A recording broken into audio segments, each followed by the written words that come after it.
The Phantom Menace opens at midnight. Place in the Star Wars line. People started lining up over a month ago. All right, get out your lightsabers. You just may have noticed that Star Wars, the latest episode, opens nationally at midnight tonight. The hype surrounding this movie has been overwhelming. Now the question is, will it deliver? They're about to open the doors here in just a few minutes, and people are revved Some up. 2.2 million Americans from New York to... There's Princess Leia over here. There's Darth Vader over there.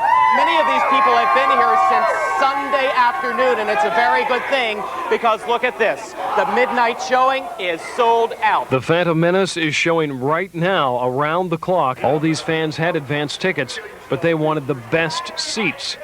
It was a party atmosphere where people came dressed as Princess Leia, Yoda, and Queen Amidala. Everyone's been saying maybe this is the last big thing in the millennium, and it's Star Wars, you know? We grew up with Princess Leia, we grew up being Darth Vader.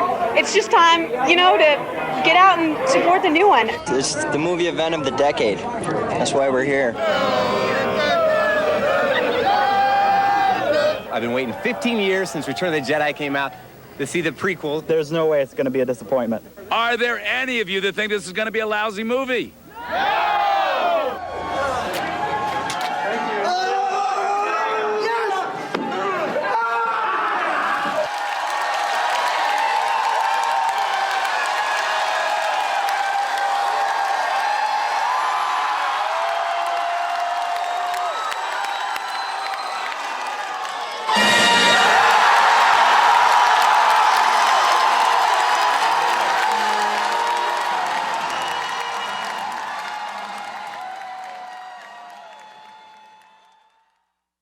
I mean, I don't want to bag the movie, but I really didn't think I cared about the characters. It had good effects.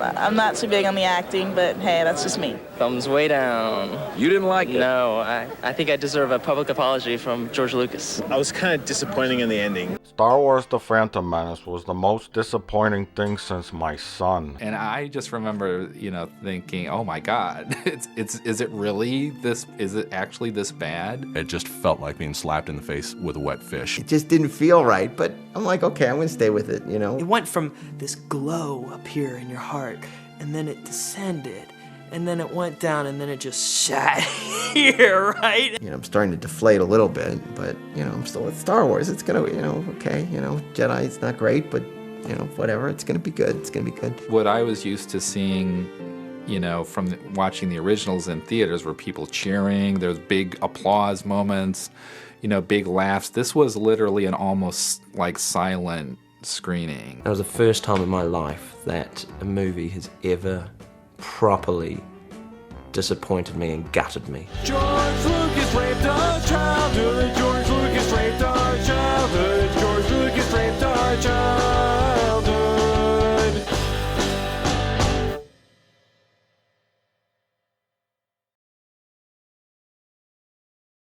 The Star Wars prequel trilogy has had a very interesting lifespan over the last 25 years. I myself wasn't even alive when The Phantom Menace came out, and I was very young during the releases of Attack of the Clones and Revenge of the Sith, so much of what I understand about the fan response of these movies at the time comes from first and second-hand sources I could find online. But to hear them tell it, and what seems commonly understood to be the case, is that these movies were absolutely hated by the vast majority who went to see them in theaters. Nowadays, a lot of people will contest that and say something along the lines of, they were a vocal minority, but even though I was a kid when the prequels came out, I definitely remember there being a lot of disdain toward them from older fans. Now, I personally loved them, and frankly I still do. To kid me, these were just more Star Wars, more of the thing that I liked. I played with the toys, I played video games, watched both Clone Wars shows, the whole shebang. You've heard all this 1,000 times because a lot of the people who grew up on these movies have since joined the online community of film discussion. My childhood was really no different from any of theirs, so I can understand why, as a lot of these people got older, there started to be a lot more love sent toward the prequel trilogy by the fandom. Those kids are now adults, and they go to conventions, and they have social media accounts where they talk about all the new Star Wars stuff. So now if you go to any online forum, you're likely to see an overwhelming majority of positive opinions about these movies. People have been saying that the same thing will happen with the sequels, that kids now are gonna grow up and 10 to 20 years down the line we're gonna see a massive uptick in sequel love. And I have no idea if that's true. Only time will tell. All I can really give is an anecdotal example, which is is that my little brother, who's 10 at the time that I'm recording this, really didn't seem all that interested in them compared to the other 6 movies when I showed Star Wars to him. And I swear to you, I did not influence his opinion in any way. I just put the movies on for him, and when it came time to watch The Force Awakens, he just kind of lost interest. Obviously, one single kid not really caring that much about the new movies isn't any kind of sample size to determine what the general perception of the sequels will be decades from now, but my point is that I have no idea what will happen. If history works in patterns, then I'm sure it will, and when that day comes, I'm sure Disney will be ready to capitalize on it. But that's not what we're here to talk about today. As I said, I'm part of the generation who grew up with the Star Wars prequels, so with the fact that I've established an online presence where I mainly shit on Disney Star Wars, a lot of people tend to just assume that I think the prequels are good movies, and I guess it probably doesn't help matters that I have an image of Palpatine from Episode 3 as my avatar, but I'm here to set the record straight and finally give my full thoughts on these films, starting with, of course, The Phantom Menace. As I'm sure you probably gathered by how I preempted this, I do not think the prequels are good. Sorry, I know a lot of my followers don't agree with that, but I'm gonna try to give an in-depth explanation as to why, and I hope you'll all hear me out. I do, however, absolutely detest the state of the conversation surrounding these movies, and that's coming from both sides. Because on the one hand, you'll have those who were kids when they came out telling you they're super underrated and they're actually these misunderstood masterpieces. And then they'll turn around and shit on a lot of the new stuff that have the same issues. Don't get me wrong, compared to the sequels and basically everything in the Mandoverse, the prequels are a masterclass in writing. But it remains true that a lot of the flaws people point to in Disney Star Wars exist in the prequels as well. And if you're going to be consistent with your standards, you can't just ignore that. For what it's worth, said issues are a lot less frequent in the prequel trilogy than in the newer stuff, and there are very few things in any of these movies that are anywhere near as world-breaking as something like the hyperspace ram, or Han coming out of hyperspace inside a planet's atmosphere, or fucking light speed skipping. I didn't mean for those all to be hyperspace examples when I wrote this part of the script, but I do find it very telling how there was one for each movie. For the most part, I would actually say the prequels are built on a very solid foundation, and a lot of the ideas present are great, mainly just in need of slight adjustments and rearrangements here and there. Which brings me to my second point. The other side of the discourse is built upon what I like to call the Plinkett effect. If you somehow don't know, many years ago, Red Letter Media put out a bunch of videos critiquing these films and fundamentally altered the trajectory of online movie discourse. Not just about these movies, it's given rise to various other channels that were all inspired by these videos. And you can tell by the fact that a lot of them have prequel reviews of their own that basically just regurgitate the same points as them. After hours of boring, passionless, inhuman, robot-like, sleep-inducing dialogue, Jar Jar Binks screams in excitement that he's going home. Come on, R2. This was actually the most shocking part of the whole movie, because at this point you forgot you were a human being. Oh, that's right, I'm still alive, and I'm watching a movie, I guess. Wait, did something happen? Whenever I watch this movie and he shouts this line, I seriously wake up from the coma that this movie put me in. Wait, what? Heroes on both sides? What? Can evil robots be called heroes? Oh, also, the title crawl tells us that there are heroes on both sides. Evil is everywhere. What the fuck does that mean? There aren't any heroes on the evil side. George, you need to proofread your work. They're all over me. I'm gonna go help them out. What? He wants to go back and help out the clone trooper. Oh, right. Anakin is noble. Mm-hmm. You know, pretty much from the start, they've established that the clone troopers are disposable people. But yet on the brink of reaching General Grievous's ship, Anakin is suddenly concerned with the welfare of one clone trooper. I'm gonna go help them out. I'm afraid it's a little too late to backtrack the entire last film. Oh, also, we now have Anakin doing something that he didn't do at all in the last movie. Good deeds.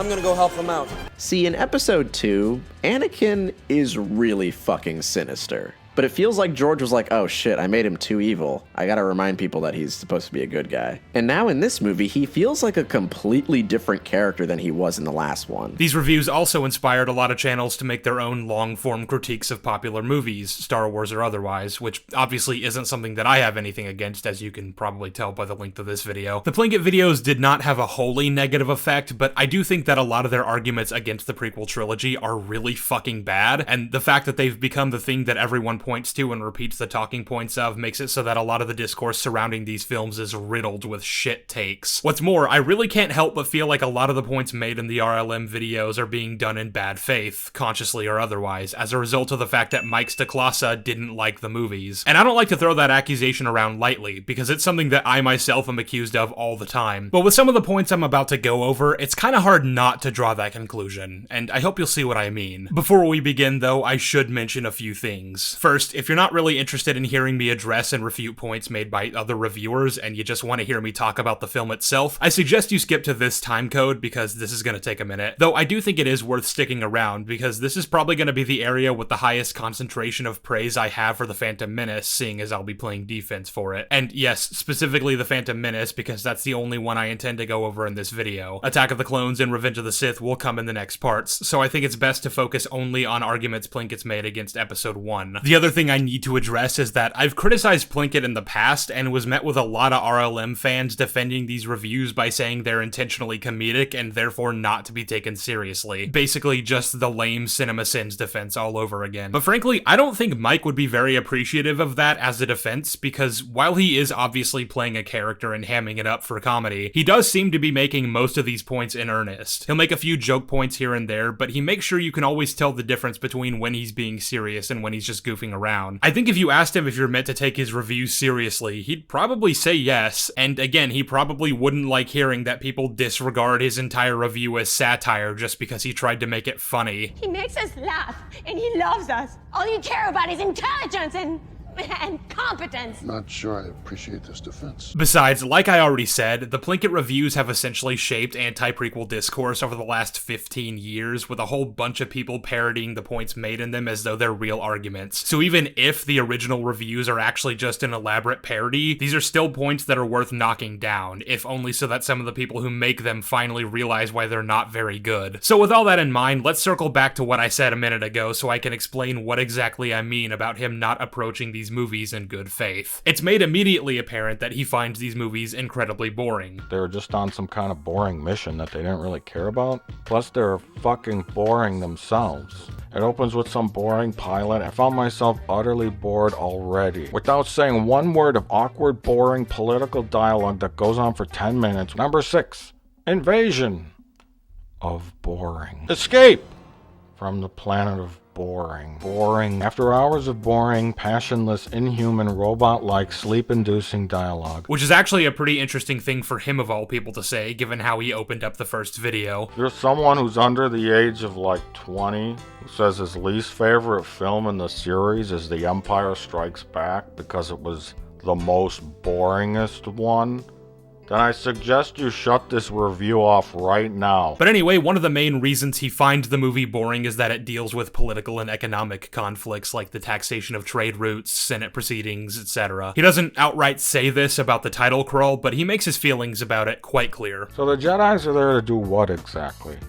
According to the opening title crawl, it was to settle a dispute over the taxation of trade routes.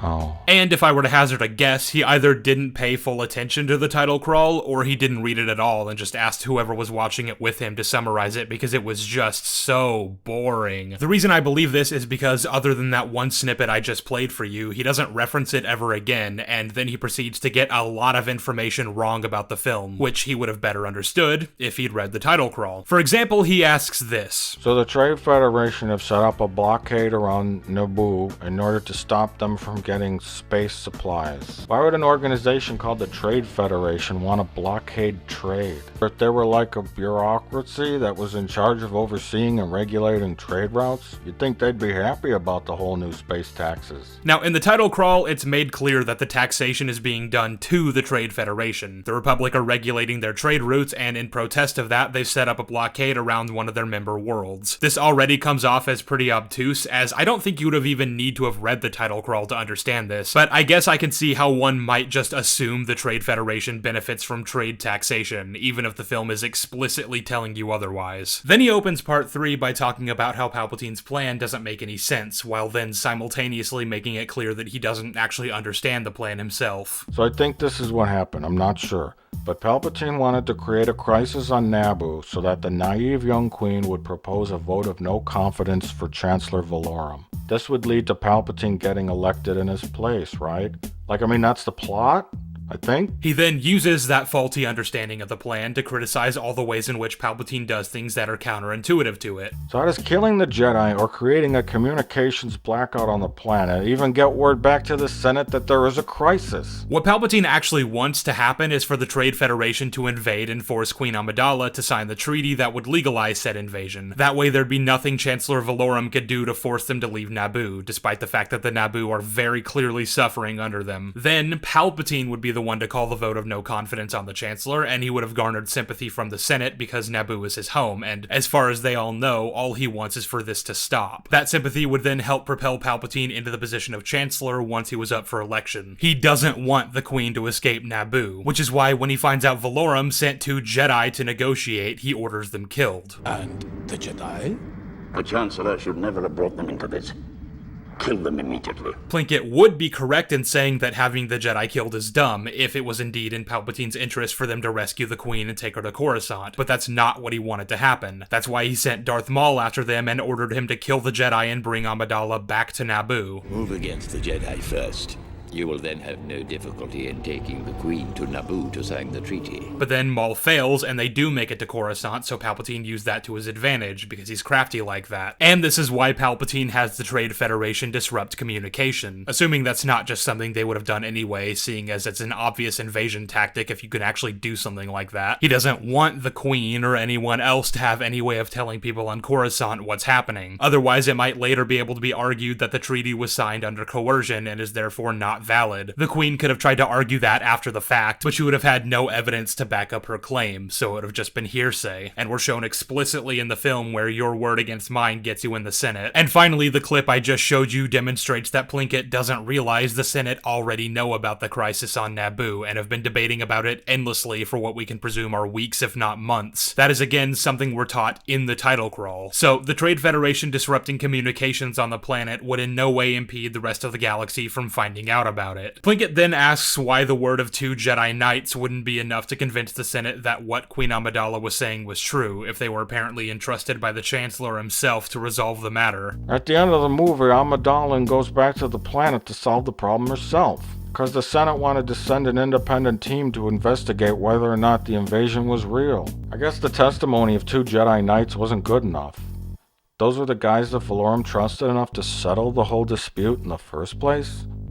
That don't make sense. But again, if you look at the title crawl, we're told that Valorum sent Qui-Gon and Obi-Wan secretly, as in without the approval or knowledge of the rest of the Senate. Basically, he was hoping to strong-arm the Viceroy into conceding the blockade by intimidating him with the reputational might of the Jedi Order, a tactic that's not exactly protocol, but one he employed in the hopes of resolving the matter quickly, since the Senate was bogged down in endless deliberation. And to Valorum's credit, it probably would have worked given the way the Neimoidians reacted to the presence of 2 Jedi Knights aboard their control ship, but obviously Palpatine understood what Valorum was trying to do and called his bluff. This is all to say that the Jedi were there on business that was not officially sanctioned by the Senate, so their testimony about the Naboo crisis probably wouldn't have held much sway. And these are all examples of Plinkett incorrectly interpreting the information provided by the film to make unfounded conclusions that result in faulty criticism, because he didn't pay attention to the title crawl. But what I find especially telling is that he then tries to compare the opening to this movie with that of A New Hope. And if you pay close attention, you might notice something pretty interesting about his analysis here. Without saying one word of awkward, boring political dialogue that goes on for 10 minutes, we know everything we need to know just by the visuals.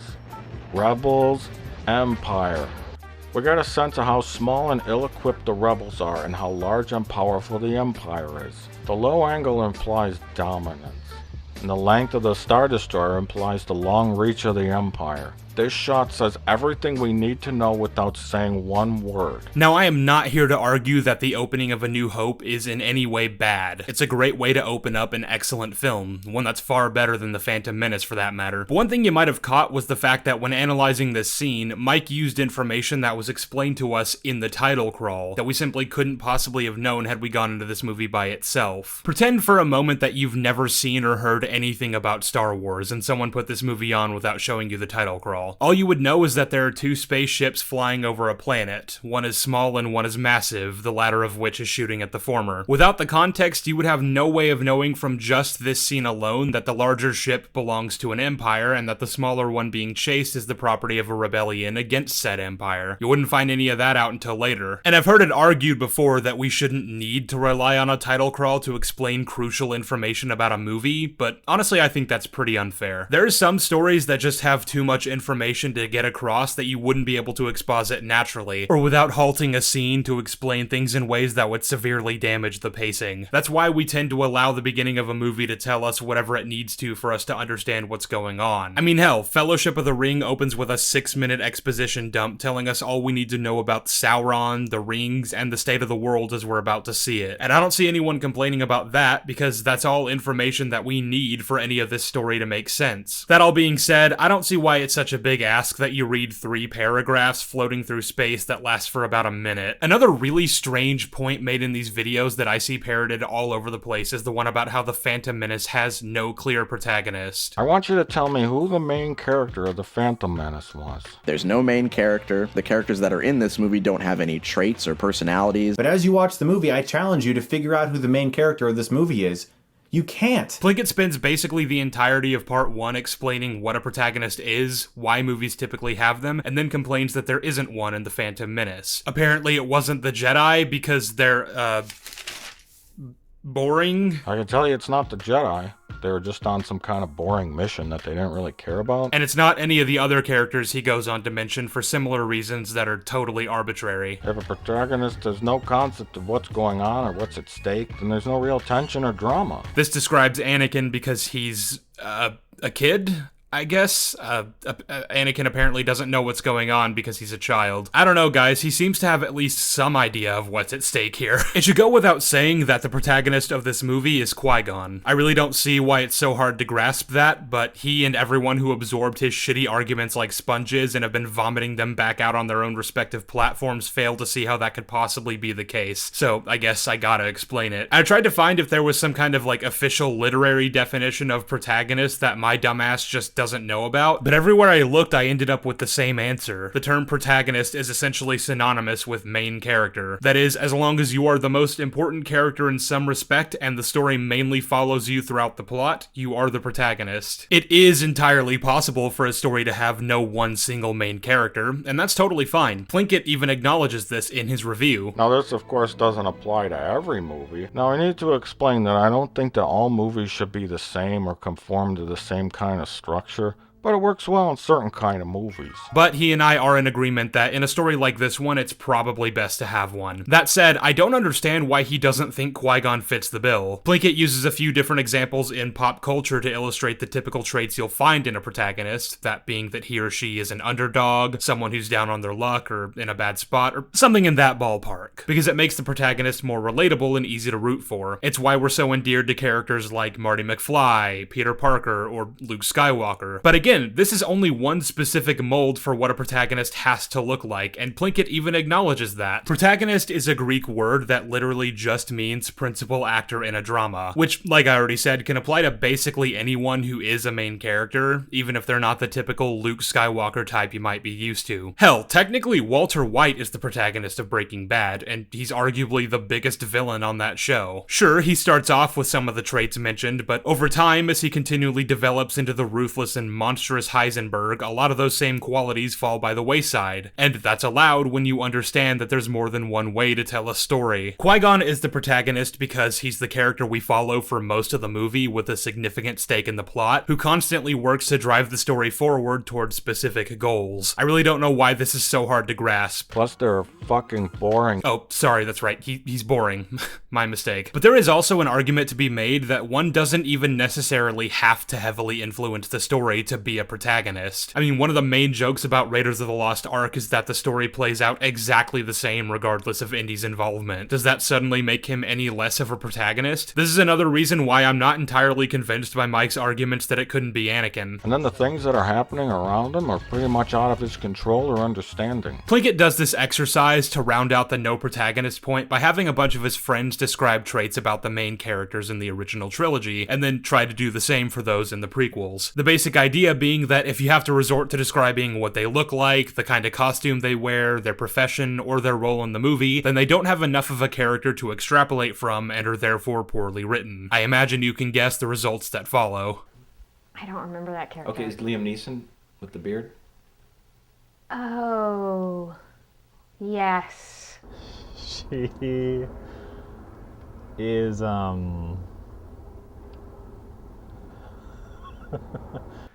monotone?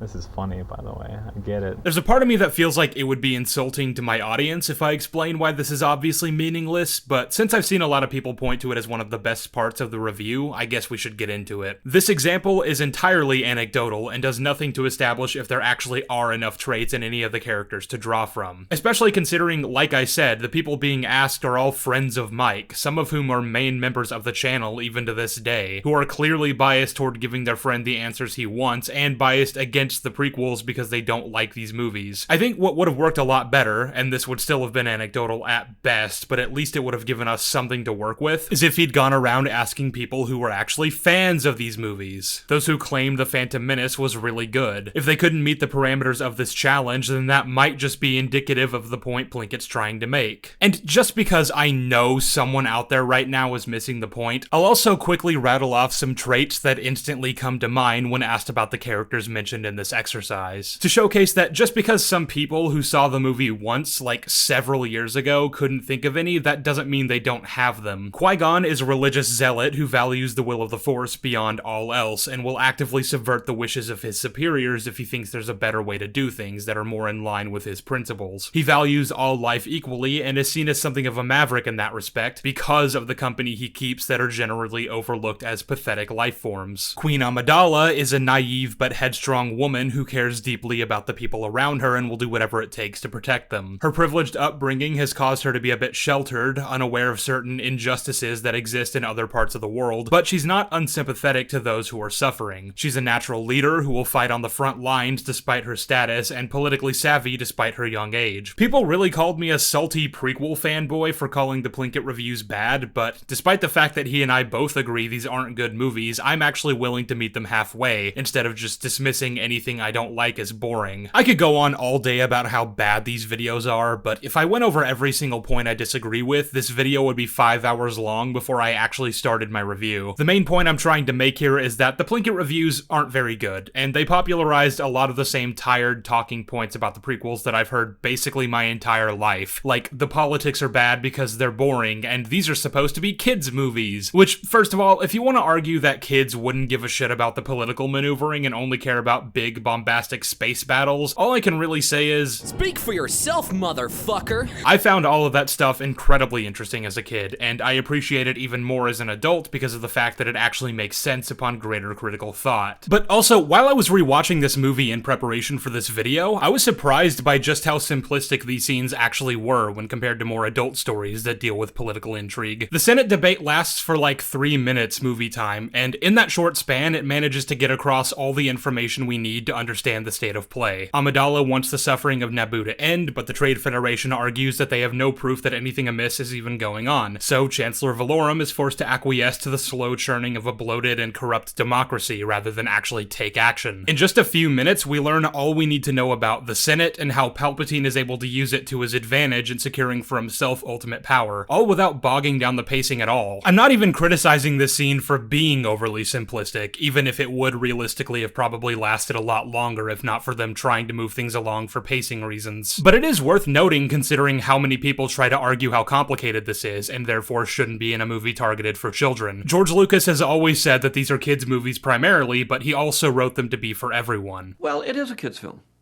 You know, I mean, adults like it. It's for everybody, obviously. That means it should be palatable for kids while also giving the adults watching it with them something to latch onto. Plus, I frankly don't trust someone like Plinkett to determine what is and isn't too complex, since we already demonstrated his failure to understand it himself, because he disregarded information provided by the opening text. Similarly, those who took inspiration from RLM and decided to basically just restate their points aren't doing much better in terms of understanding these movies. What does Palpatine want to accomplish with this fucking trade trade blockade. He has no problem with killing the Jedi in the beginning, but he's just gonna try and convince Padme politely to accept his terms. He doesn't have any problem trying to kill her in the later movies. I don't understand this man. But hey, can you really expect any better when Cosmonaut already admitted to not being able to follow them? That moment where you realize that you don't actually understand the plot of any of these movies. The Cosmonaut Variety Hour is a YouTube channel that makes reviews about a lot of different things, not just Star Wars. And to his credit, some of his videos that I've watched have been really well argued and brought up a lot of great points. I particularly liked his Spider-Man Lotus video from last year, where he rightfully tore into one of the most pretentious and poorly made fan films I've ever had the displeasure of watching. He even had a segment in that same video where he did a great job analyzing a particular episode of Buffy the Vampire Slayer. So he clearly can use critical thinking in order to form well-constructed arguments about media, but for some reason he and so many others just don't seem to know what to say when talking about the Star Wars prequels. They recognize that they're bad, and seriously, don't get me wrong, they are, but they don't seem to be able to determine just why that actually is, and are instead ready to just reuse the same arguments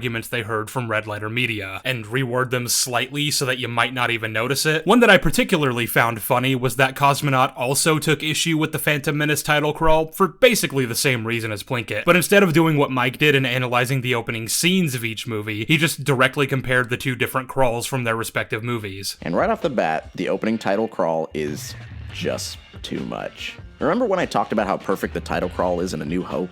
It's simple, effective, and it doesn't throw too much information at us. Alright, so just for fun, let's go over all the information we learned from the A New Hope title crawl. It is a period of civil war. There is a galactic empire. There is also a rebellion against said empire, striking from a hidden base. They've just landed their first major victory against the empire. During the battle, the rebels obtain data about an imperial superweapon. Said superweapon has the ability to destroy entire planets. There is a princess who seems to be in league with this rebellion and is actively working against the empire to restore freedom to the galaxy. What even is a princess in relation to an empire who appears to have dominion over all if not most of the galaxy? I'm not listing any of these as if to say it's a flaw for the movie to not explain it all immediately, nor would I argue that it's too much information to try to take in all at once. What I'm saying is that the Phantom Menace title crawl isn't really asking us to accept any more information than the first movie did, and it has the sequel benefit of existing in a world that we're already familiar with. So just like how Empire and Jedi are able to tell you new information while expecting you to at least have some familiarity with Star Wars, the Phantom Menace gets that exact same privilege. Ultimately, Cosmonaut's only real point against the title crawl seems to just be that it's boring. This is the first paragraph in the Phantom Menace title crawl.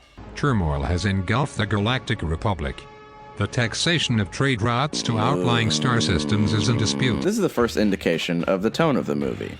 It's fucking boring. Are you guys starting to see a pattern here? I've combated this argument in the past with Andor haters, but boring is an entirely subjective term that cannot be quantified beyond your personal feelings. And there's nothing wrong with trying to discuss a movie on the basis of how it made you feel, but it does have its shortcomings. For instance, you can say the prequels are boring, and all I have to say in response is, oh, well, I didn't find them boring. And I didn't. I can honestly say that I never have and still don't find any of these movies boring. So while it's perfectly valid for you to feel differently, we've now reached something of an impasse in the conversation. This is no longer a discussion that can progress meaningfully, unless we're willing to start actually talking about its objective merits. Now, because nuance doesn't exist, I've had people question me before whenever I go after people like Plinkett or Star Wars Theory, or any of the anti-woke crowd who hate on Disney Star Wars just because women and minorities exist. Supposedly, we're all on the same side against the evil Kathleen Kennedy, so why should we be fighting amongst ourselves? And I find that entire concept rather cringe. There are no sides, and I most certainly do not associate with the likes of Nerdrotic, Heel vs. Babyface, or any of the other right-wing reactionaries in the Phantom Menace. Nor do I in any way align with Star Wars Theory just because he's also heavily critical of Disney Star Wars, which isn't even really true because he still dick rides basically every Disney project made by Dave Filoni, so whatever. My point is, you shouldn't assume motive from someone just because they say a thing is good or bad, and if you're an RLM fan who immediately decided I was some prequel dick writer just because I criticized the Plinkett review, that says a lot more about the way you think than it does me. Please learn from this. And now that I've sufficiently laid out the absolutely horrific state of the discourse surrounding these movies, I can finally give my thoughts on them. And as you're gonna see, most of my conclusions are pretty negative, even if I do personally really like these movies. So, without further ado, I present Sheev Says Mean Things About Star Wars: The Minuteman, now in 3D. The movie starts off with Qui-Gon and Obi-Wan arriving on Naboo to meet with the Trade Federation, who are none too happy to find out they have 2 Jedi Knights on board their control ship. And since we bothered to read the title crawl, we know that they're here unofficially on behalf of the Chancellor in hopes that they can cow the Nemoidians into ending the blockade. We even have this line from Qui-Gon that supports this even further. How do you think this Trade Viceroy will deal with the Chancellor's demands?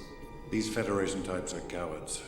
The negotiations will be short. So we're off to a good start, but it doesn't last very long. Because then, after Sidious orders Gunray to kill the Jedi, we have an interesting set of events. They blow up the ship the Jedi came on before taking out Qui-Gon and Obi-Wan first, alerting them to danger when you could have had the element of surprise. Which wouldn't necessarily be a problem since the plan was to lock them in the conference room and fill it up with toxic gas through the ventilation shaft. But still, putting the Jedi on high alert probably isn't the best first move when you're trying to kill them. And anyway, you would then expect Gunray to leave the door closed for like several hours, you know, just to make sure they're really dead, but nope. They must be dead by now.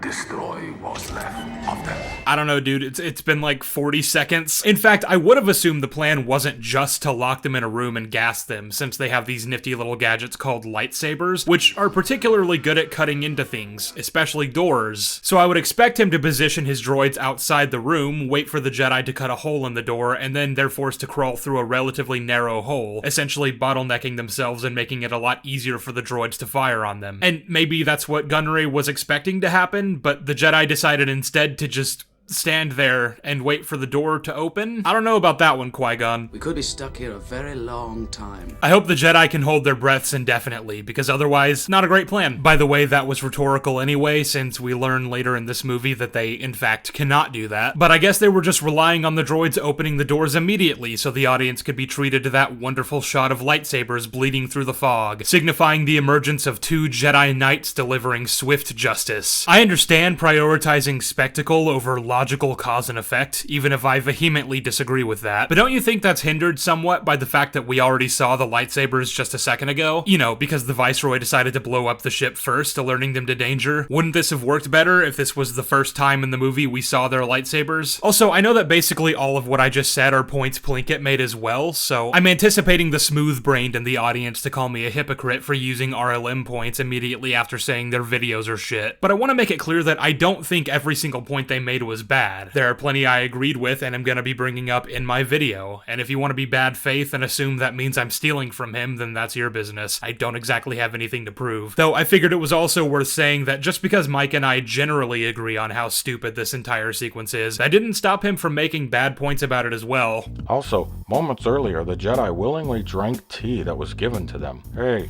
you guys got any rat poison lying around? Put it in the tea!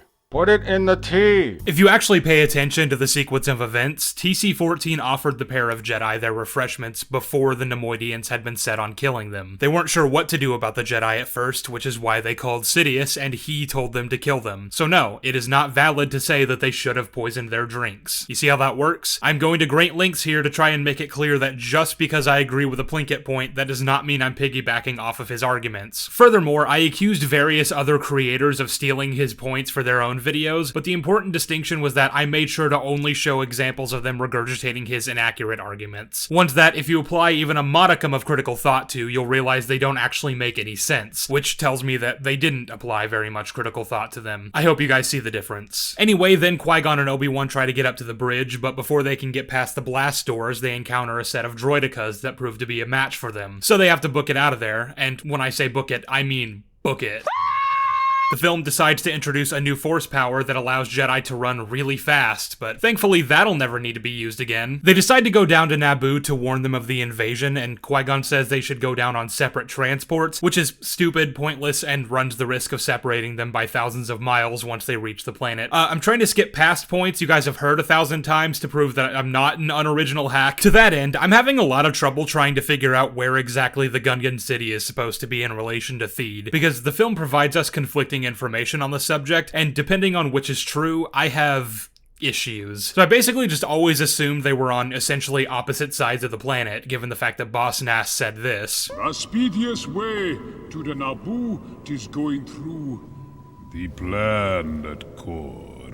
But I mean, the planet core isn't exactly something you can just swim through, right? Like, I'm assuming Naboo is a relative approximation to the size and or density of Earth, since it has more or less the same gravitational pull. But then again, that's just a consistent thing with all Star Wars planets. If it is about as dense as Earth, then wouldn't the core have to be, like, really hot? Hot enough that a bongo would burn right to a crisp the second they get anywhere near it. My best inference would be that by going through the planet core, they really mean, like, several hundred miles above some kind of radius surrounding the core that's safe to travel through. And assuming this is mostly a water-based planet, they can basically cut travel time down significantly when trying to get from one side of the planet to the other. But even then, I still don't believe they're getting to the other side of the planet at the speed we see them going in the time that they do. They get there like a day later tops, just in time to rescue the Queen. Like, the Trade Federation only just showed up and took Theed by the time the Jedi arrive, so unless they were dicking around for a week, I don't think we can reasonably stretch the timeline any further than like a day. And as a matter of fact, why do the Trade Federation not just land right on top of Theed? We see their forces approaching from what looks to be miles away, even though we see that they have aerial craft that could easily have taken out whatever defenses the Naboo might have mounted. The movie makes a point of the fact that they don't really stand much of a fighting chance against the invasion. Our security volunteers will be no match against the battle-hardened Federation army. So, to be honest, I really don't see it taking the Trade Federation longer than, say, 10 hours to take control of the capital, and that's kind of a generous estimation, solely accounting for the fact that they appear to have landed their ground forces so far away for no apparent reason. Now, a lot of people assume that this force we see here entering Theed is the same one that lands near Gunga City, but if the two are on opposite sides of the planet, I would assume that's not the case, because that would be really stupid of them. I mean, I guess that might explain how the Jedi got there so quickly, but even in that case, my question would then be, how did they not get there way before the Trade Federation, since they took a much shorter and faster route? So I'm gonna give this movie the benefit of the doubt and assume these are two separate armies, and the ones that landed near Gunga City were on the other side of the planet for other reasons that we'll get to in a second. That, of course, only reinforces the point about taking two separate transports down for no reason, though. It's a good thing Obi-Wan didn't end up with the Theed invasion force. He probably would have been captured or killed without Qui-Gon there to help him. And as for why the Trade Federation might have landed some of their forces on this side of the planet, I'm assuming they were searching for the Gungans. We have this line from a battle droid later on. My troops are in position to begin searching the swamps for these rumored underwater villages. Which tells us that they at least know the Gungans might exist. They might have some idea where their cities are located, and if so, then that absolves a potential point I was gonna make, which is that it's extremely convenient that Qui-Gon just happened to run into Jar Jar, because if he hadn't, a lot of this movie would have gone differently. I know a lot of people don't like Jar Jar, but the fact of the matter is that without him, the Jedi never would have found the Gungan city, which means they would have arrived at Theed much later than they originally did, and by then Amidala might have already been forced into signing the treaty. Also, without Jar Jar and his knowledge of the Gungans, they never would have found them later in the film when they returned to liberate Naboo, which means they likely wouldn't have succeeded in overthrowing the Viceroy. I hate to say it, but unfortunately Jar Jar is extremely plot relevant, which means the only way I can accept this contrivance is if the Trade Federation somehow knew the Gungans were located somewhere near where they landed, and Jar Jar just never strayed very far from the city after he was banished. But we've already gone over why it doesn't really make logistical sense for the two cities to be so far away from each other time frame wise, which means alternatively they might have been pretty close, relatively speaking. Not sure what to make of the planet core line in this case, though that's kind of nonsense no matter which way we want to spin this. In this alternative, Gunga City is within a handful of miles from Theed, and the invasion force Qui-Gon and Obi-Wan came down with is the same one we see approaching Theed in this shot here. This would explain the time frame discrepancies, since the invasion force and the Jedi would have both been relatively close to Theed and heading toward it around the same time. But it still doesn't make sense to land the invasion force so far out from the city, and it's only because they did this that the Jedi would have met Jar Jar. So in either scenario, we run into issues. In any case, the invasion happens, the Queen is captured, and the Jedi arrive just in time to rescue her and ferry her off Naboo, which I should point out probably wouldn't have happened had Gunray not ordered her and her entourage to be processed, whatever that means, and instead had kept her with him in the most secure part of the palace. Commander. Yes, sir.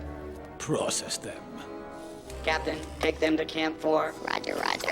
I don't know what they mean by processing, but unless they're talking about torture, I don't see why they need to do that in order to force her to sign the treaty. And if it is just a more agreeable way of saying torture, then why can't you just torture her in the throne room, surrounded by more than 4 guards? Oh wait, actually it's 8 guards. The droids doubled in number along the way. Doesn't really matter though, since 8 battle droids isn't exactly gonna do much against 2 Jedi Knights. 2 Jedi Knights that the Viceroy knows about and has an active manhunt going on for them because he suspects they probably made it down to the planet. Captain, we've searched the ship, and there is no trace of the Jedi. They may have gotten on one of your landing craft.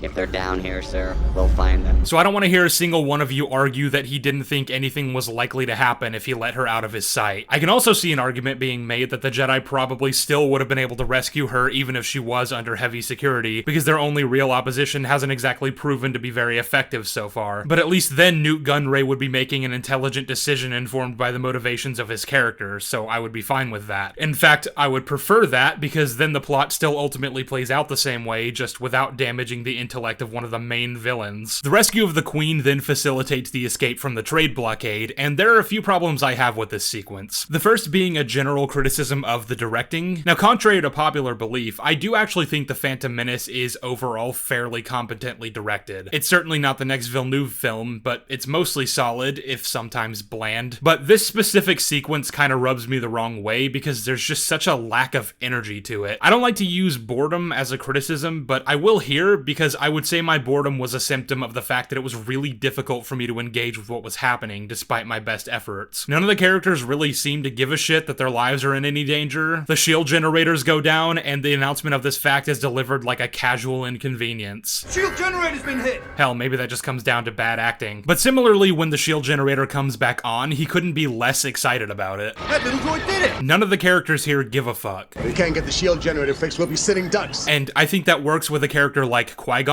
because he's trained his entire life to take dangerous situations in stride and keep a level head. And the same can be said for Obi-Wan, though I would personally prefer a little more from him, just to better signify the differences in the pair's respective points in development. Like, Obi-Wan is still young and has a lot to learn, and the movie even makes a point toward the beginning to show you that he centers around his anxieties and worries. It's something Qui-Gon tries to guide him into overcoming. But yeah, for the most part, I'm happy for the 2 Jedi to keep a calm composure in this situation, just like I am in the underwater sequence when they're being chased by the monsters. Appropriately, the only character freaking out here is Jar Jar, and that makes perfect sense with who these respective characters are. But the film doesn't take advantage of the fact that these people are a lot more regular than the Jedi are. Yes, one of them is the head of the Queen's security detail, so it makes a bit of sense that he might be able to keep calm when under fire. But if you're gonna have every single character emote the exact same way, you're just asking to tonally clash with what's supposed to be an exciting scene. It also doesn't help that this scene really doesn't last all that long. Like, I timed it, and between when the shield generator initially gets knocked out and when R2 gets it working again, less than a minute passes movie time. Kinda makes it hard for your audience to feel the tension, to really get steeped in the idea that any of the characters are in real danger, if the problem is resolved pretty much immediately, and from there it's basically just smooth sailing. In all, the sequence lasts for about a minute and a half. This was some shoddy directing if I've ever seen it, and again, it's definitely not helped by some of the wooden acting on display here. My other large issue with this scene was the fact that R2-D2 is the one who fixed the shield generator, of all the droids in the galaxy. Now, I remember that CinemaSins had a similar criticism to mine, and that the Birdman mounted a defense for it in his video, so let's see what both of them had to say. Every droid but R2-D2 gets shot off the surface of the ship like bottles on Kid Rock's fence.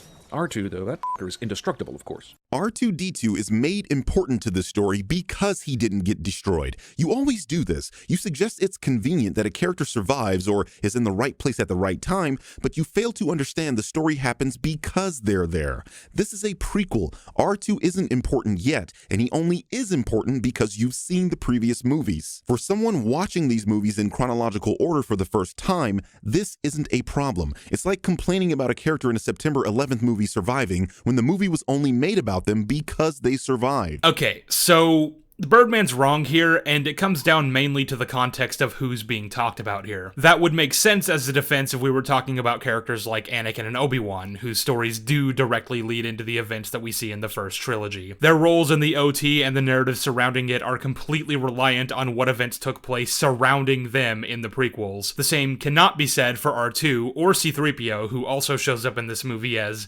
the droid built by Darth Vader himself in his childhood. Okay, the best way I can think to explain this is to put it this way. In A New Hope, R2 and 3PO find themselves a part of a story that's already happening, essentially by chance. The events of the past surrounding characters like Vader, Obi-Wan, or Yoda have all happened and are now dictating the flow of this story, one that the droids stumble into by accident. Had there been another astromech droid in that room with Leia, she would have given the Death Star plans to him, and then we'd be following a different set of droids down to Tatooine, and who knows how the story would have played out from there. Meaning that by introducing them both into the prequels and having them directly influence the outcomes of major events, you're causing a massive coincidence to happen that otherwise just wouldn't have existed. And you can argue that the only reason the droids were on Leia's ship when the movie started was because they did the things they did in the prequel trilogy that caused them to end up in the possession of Bail Organa. But that doesn't negate the fact that there were plenty of other droids on the Tantive 4, as were directly shown in the movie. So my point still stands that it could have been any other droid given the Death Star plans had R2 not been in the right place at the right time. Hell, even with the consideration of where they ended up by the end of Revenge of the Sith, I'd still argue it's a pretty huge coincidence that 19 years later they would end up on the same ship as Leia when the Death Star plans were stolen. And for the super nerds who are about to correct me in the comments and tell me that Bail actually left him in the care of Captain Antilles, the same man who would be captaining the ship Leia was on at the beginning of episode 4, that's just kicking the can down the road, you realize. I mean, how many captains do you imagine are under Bail's employ? It's still a huge coincidence that the one he entrusted these droids to 20 years ago would be the same one who was escorting Leia back to Alderaan when the Empire attacked. Now we have the issue of, wow, what a coincidence that the same exact droid Anakin built when he was a child, and the droid he flew with during the Clone Wars both ended up hanging around his kids fighting a war against him. Also really funny that Uncle Owen apparently bought a droid that he technically still owned since Anakin kinda just took him, seemingly without asking. But I think injecting R2 into this story and making him Anakin's companion as a parallel to Luke adds greater damage to the continuity as well. At the end of Revenge of the Sith, C-3PO has his memory erased, giving him a clean slate so that when we meet him in A New Hope, he has no recollection of any of the things he should remember, like Owen Lars, being from Tatooine, or the name Skywalker. But for some reason, George didn't decide to do the same for R2. Have the protocol droid's mind wiped. I don't know why George did that. Did he think that because R2 doesn't speak English, he has no way of communicating things to the other characters? Because we see that he can several times. What is it? I'm afraid I'm not quite sure, sir. He says I found her and keeps repeating she's here. Who has he found? Princess Leia. No, I'm not going to change my mind about this. Yes, I'm sure it's perfectly safe for droids. I have absolutely no idea why R2 wouldn't ever tell Luke what happened to Anakin. Like, I'm pretty sure he knew he was Darth Vader because he followed him to Mustafar after Anakin had already been christened with that name. But in any case, he at least knew that the last time he saw Anakin, things were very clearly different. Something had gone terribly wrong and Anakin wasn't acting like his usual self. Don't you think R2 might have thought it necessary to tell Luke about that? How the man he's training as a Jedi specifically to follow in the footsteps of went off the deep end one day and R2 never saw him again? Is there a lore reason why he's pretending not to know this? Is he stupid? Why did Obi-Wan act like he didn't recognize R2? Specifically, he acted like he'd never owned a droid, period, which is obviously not true. Well then, the droid does belong to you. Don't seem to remember ever owning a droid. I understand why Obi-Wan lied about things that actually mattered, like he didn't want Luke to know Vader was his father because that would make him conflicted about killing him, which is exactly what happened. But I don't really see why you wouldn't acknowledge that you know R2. You don't even have to say he belonged to Anakin. R2 is pretending to have been the property of Obi-Wan.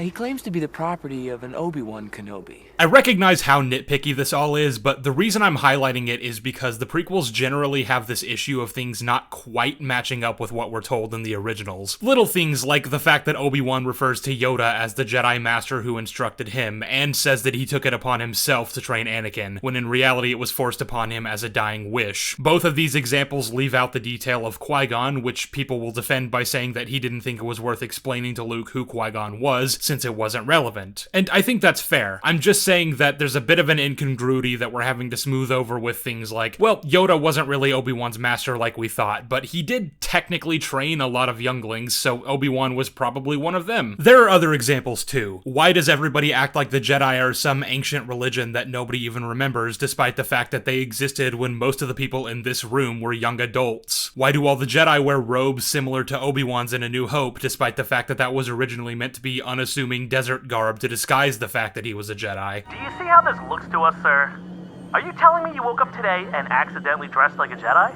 Yes. And most of these things you can come up with explanations for, but it doesn't change the fact that it does take you out of the story just a little bit. It doesn't feel cohesive, and I'd consider that an issue since George Lucas himself said that the 6 movies are meant to be watched as one big thing. You gotta remember, this is one movie, and it's meant to be seen 1 through 6.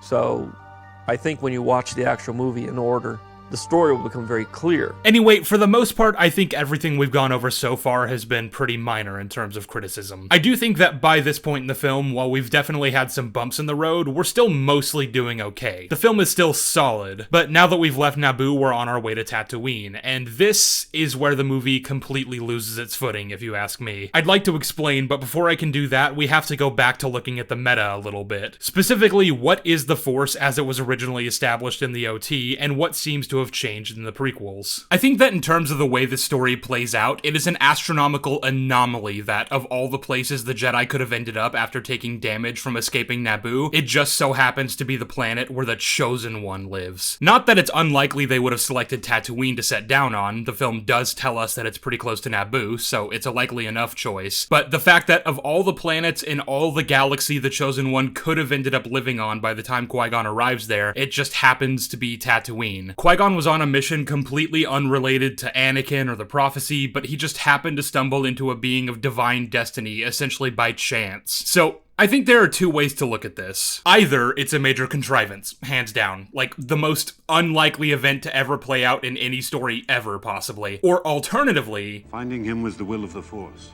I have no doubt of that.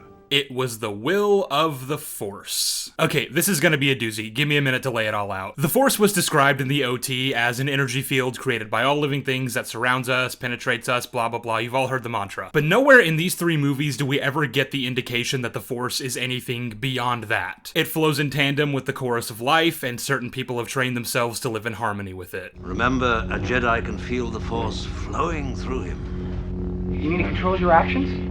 Partially, but it also obeys your commands. It doesn't seem to have a mind of its own, but now the Phantom Menace is coming along and changing this. Either we interpret this as Qui-Gon being a religious zealot who firmly believes something about the Force that isn't actually true, in which case we maintain the issue that it's a massive contrivance that he met Anakin, or it's the far more likely option, which the film seems to be framing as the correct interpretation, and one that later films and shows would take and run with, which is that the Force has a will and that it's created some divine outline for how everything is supposed to play out. Everything that ever has or will happen is doing so according to the designs of this sentient deity known to the Jedi as the Force. This obviously then seeps into the concept of the Chosen One prophecy, which this movie introduces as something foretold at some point in eons past, which states that someone would come along at some point and bring balance to the Force, supposedly by destroying the Sith. We're not actually told much about this prophecy from the films themselves, though I think we can safely assume that one of the parameters that would mark the arrival of this Chosen One would be that they're born of no father, since Qui-Gon treats that as significant when told about it by Shmi. If you've seen my Clone Wars videos, then you already know that my stance on this prophecy is that it's ill-defined, and I would have preferred it was either never introduced or confirmed to be false. But it does exist, and from that we can determine a few things. This all seems to imply that the universe is deterministic, which can either mean that there was a loose-ish guide to how events are meant to play out, determined by some supernatural force, in this case, the Force, but there's still just enough wiggle room that things don't exactly have to play out according to some predetermined design. Or it means that literally everything happened exactly as it had to, and not a single thing could have strayed from the dictates of the grand plan. Sorry, Anakin, you were never gonna save your wife. She was just always destined to die. This kind of storytelling can be extremely limited if you're not careful. I'm not saying it can't ever work, you just have to work really hard not to undermine any and all stakes. If it becomes clear in the fiction that no matter what happens, everything has already been dictated by some all-powerful external force to have a happy ending, then no matter how dire the situation is, you and the audience now understand that there is literally zero risk of things not working out. Supernatural kind of ran into this issue when they did the biblical apocalypse plotline in season 5. It was revealed there that Sam and Dean, our 2 main characters, had been handpicked by God himself at the dawn of time, destined to eventually serve as the vessels of Michael and Lucifer during their big showdown. Every single event that ever happened in the history of time was carefully curated by God and the angels to ensure that that Sam and Dean would be born, and even if one of them died before the time came, the angels could just bring them back to life. This is exactly what happens with Dean after he dies in season 3. An angel named Castiel raises him out of hell with seemingly no difficulty, as if that's just something that can be done at any time. When you're watching the earlier seasons of the show, you obviously don't know that Sam and Dean aren't ever in any permanent danger, because even if they die here in this random ghost hunt, it's not like they'll stay that way for more than a few years. But once you rewatch the show in hindsight, you can't help but realize all the tension surrounding those fight scenes kinda gets sucked out the window. Similarly, when you're watching the OT for the first time and haven't seen the prequels, you see a son battling his father, trying to save him from the darkness, and doing everything in his power to resist the temptations of evil. It's truly up in the air what's gonna happen. Will Luke stand tall and declare himself a Jedi like his father before him, or will he give in to his hate and forever become a servant of the Emperor? But now if you were to watch these movies for the first time, and you started with the prequels first, as George intends for you to do, then you know going into Return of the Jedi that Vader was always destined to eventually destroy Sidious. It is impossible for these events to play out any other way, so now you're just waiting to see how it happens. None of this necessarily removes the stakes entirely. You can obviously generate stakes in other ways beyond who will live and who will die. And in fact, that's one thing I'll praise about the way Supernatural handled it. The stakes of the final battle weren't will Sam and Dean live, they were will Sam and Dean subvert their destinies, break free of God's plan, and save the world. Which is only possible thanks to the fact that their universe is soft deterministic. Nothing is set in stone. But the stakes in Return of the Jedi revolve around whether or not Luke will succeed in redeeming his father, which we now understand, having watched the prequels, was something that never wouldn't have happened because the Force said so. And some of you might be wanting to counter that if none of the characters know they're in a fixed timeline, then from their perspectives, all the decisions they make are their own. Sure, those decisions were the ones they always would have made, always had to make, but to them the future is open-ended. And yes, from the subjective standpoint of the characters, the stakes are still there, because they don't have access to the same information that we do. But the problem is, the audience needs to believe in the stakes too. It's not enough for just the characters to believe they're in danger if we know that they're not. Plus, some of the characters do know that they're in a deterministic universe, and the actions they take are in accordance with that understanding, even if they fly in the face of all logic. There are several points in this film where Qui-Gon puts Anakin's life in serious mortal danger, like agreeing to let him pod race for the part he needs to get off Tatooine, which is a whole other can of worms we're gonna open later. And now the excuse for this is that Qui-Gon knows Anakin won't be hurt or killed, because the universe won't let that happen. When you look at Qui-Gon's decision-making through this lens, you realize immediately the obvious flaws in his way of thinking. But then the movie goes out of its way to tell us he was right! Also, and this is a broader topic about the Force itself that I really don't want to dive too deeply into, lest we stray way off topic, but just to simplify it, when telling us that the Force has a will and that it has meticulously dictated the flow of events for all time, you immediately run into the question of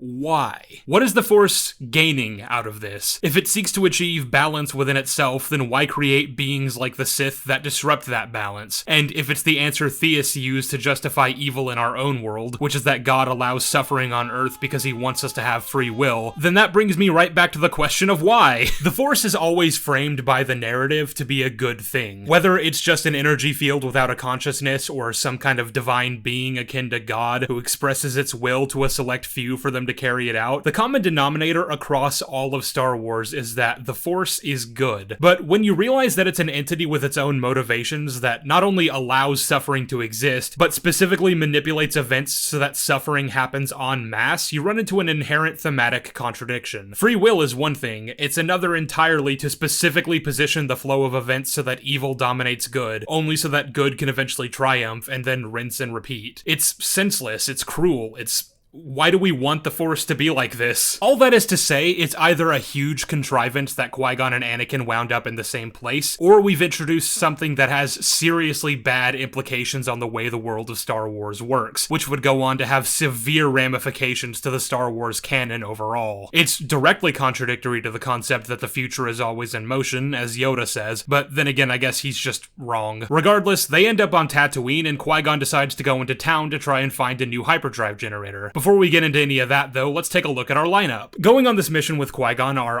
R2-D2, who makes sense as he would have the relevant schematics necessary for Qui-Gon to communicate the type of parts he needs, even though he never actually uses R2 for that purpose, Jar Jar, and Padme. Now, the film strongly implies that Qui-Gon knows Padme is the real queen, so I'm not sure why she's coming along to this strange, dangerous place with all sorts of unknown variables that Qui-Gon can't possibly be sure he can control. My best guess is he figures she's hell-bent on going with or without him, so it's best to keep by her side. I'll accept that answer, but that does not apply to Jar Jar, who makes it plain as day that he doesn't want to come along and is essentially being dragged into it. I have no idea why though, since he has nothing of value to offer for this mission and only serves to get in the way at every turn. I will, however, defend one person who isn't here, and that's Obi-Wan Kenobi. A lot of people are critical of the fact that he spends the entirety of this segment of the movie left behind on the ship with nothing to do, which is an odd choice to make given what a fan favorite he is from the original movies. And I can see where those people are coming from, but from an in-universe perspective, I would argue it's a logical decision on Qui-Gon's part to leave him there. Tatooine is a dangerous place full of all kinds of hostile people, both inside and outside the planet's settlements. There is all kinds of danger that might befall the Queen, and it makes a lot of sense to have at least one Jedi there at all times to guard her. Now, yes, we did just establish that Qui-Gon knows Padme is the real Queen, and she's not staying behind with Obi-Wan, but A, that decision was made before he knew she'd be coming along, and B, it still makes sense to protect her body double masquerading as the real deal. Not to mention the fact that Qui-Gon knows it would be a bad idea for any of them to try to send communications back to Naboo, because it would risk their signal being tracked by the Trade Federation. So he wants to make sure either he or Obi-Wan is there at all times to ensure that. Don't let them send any transmissions. You must contact me. It's a trick. Send no reply.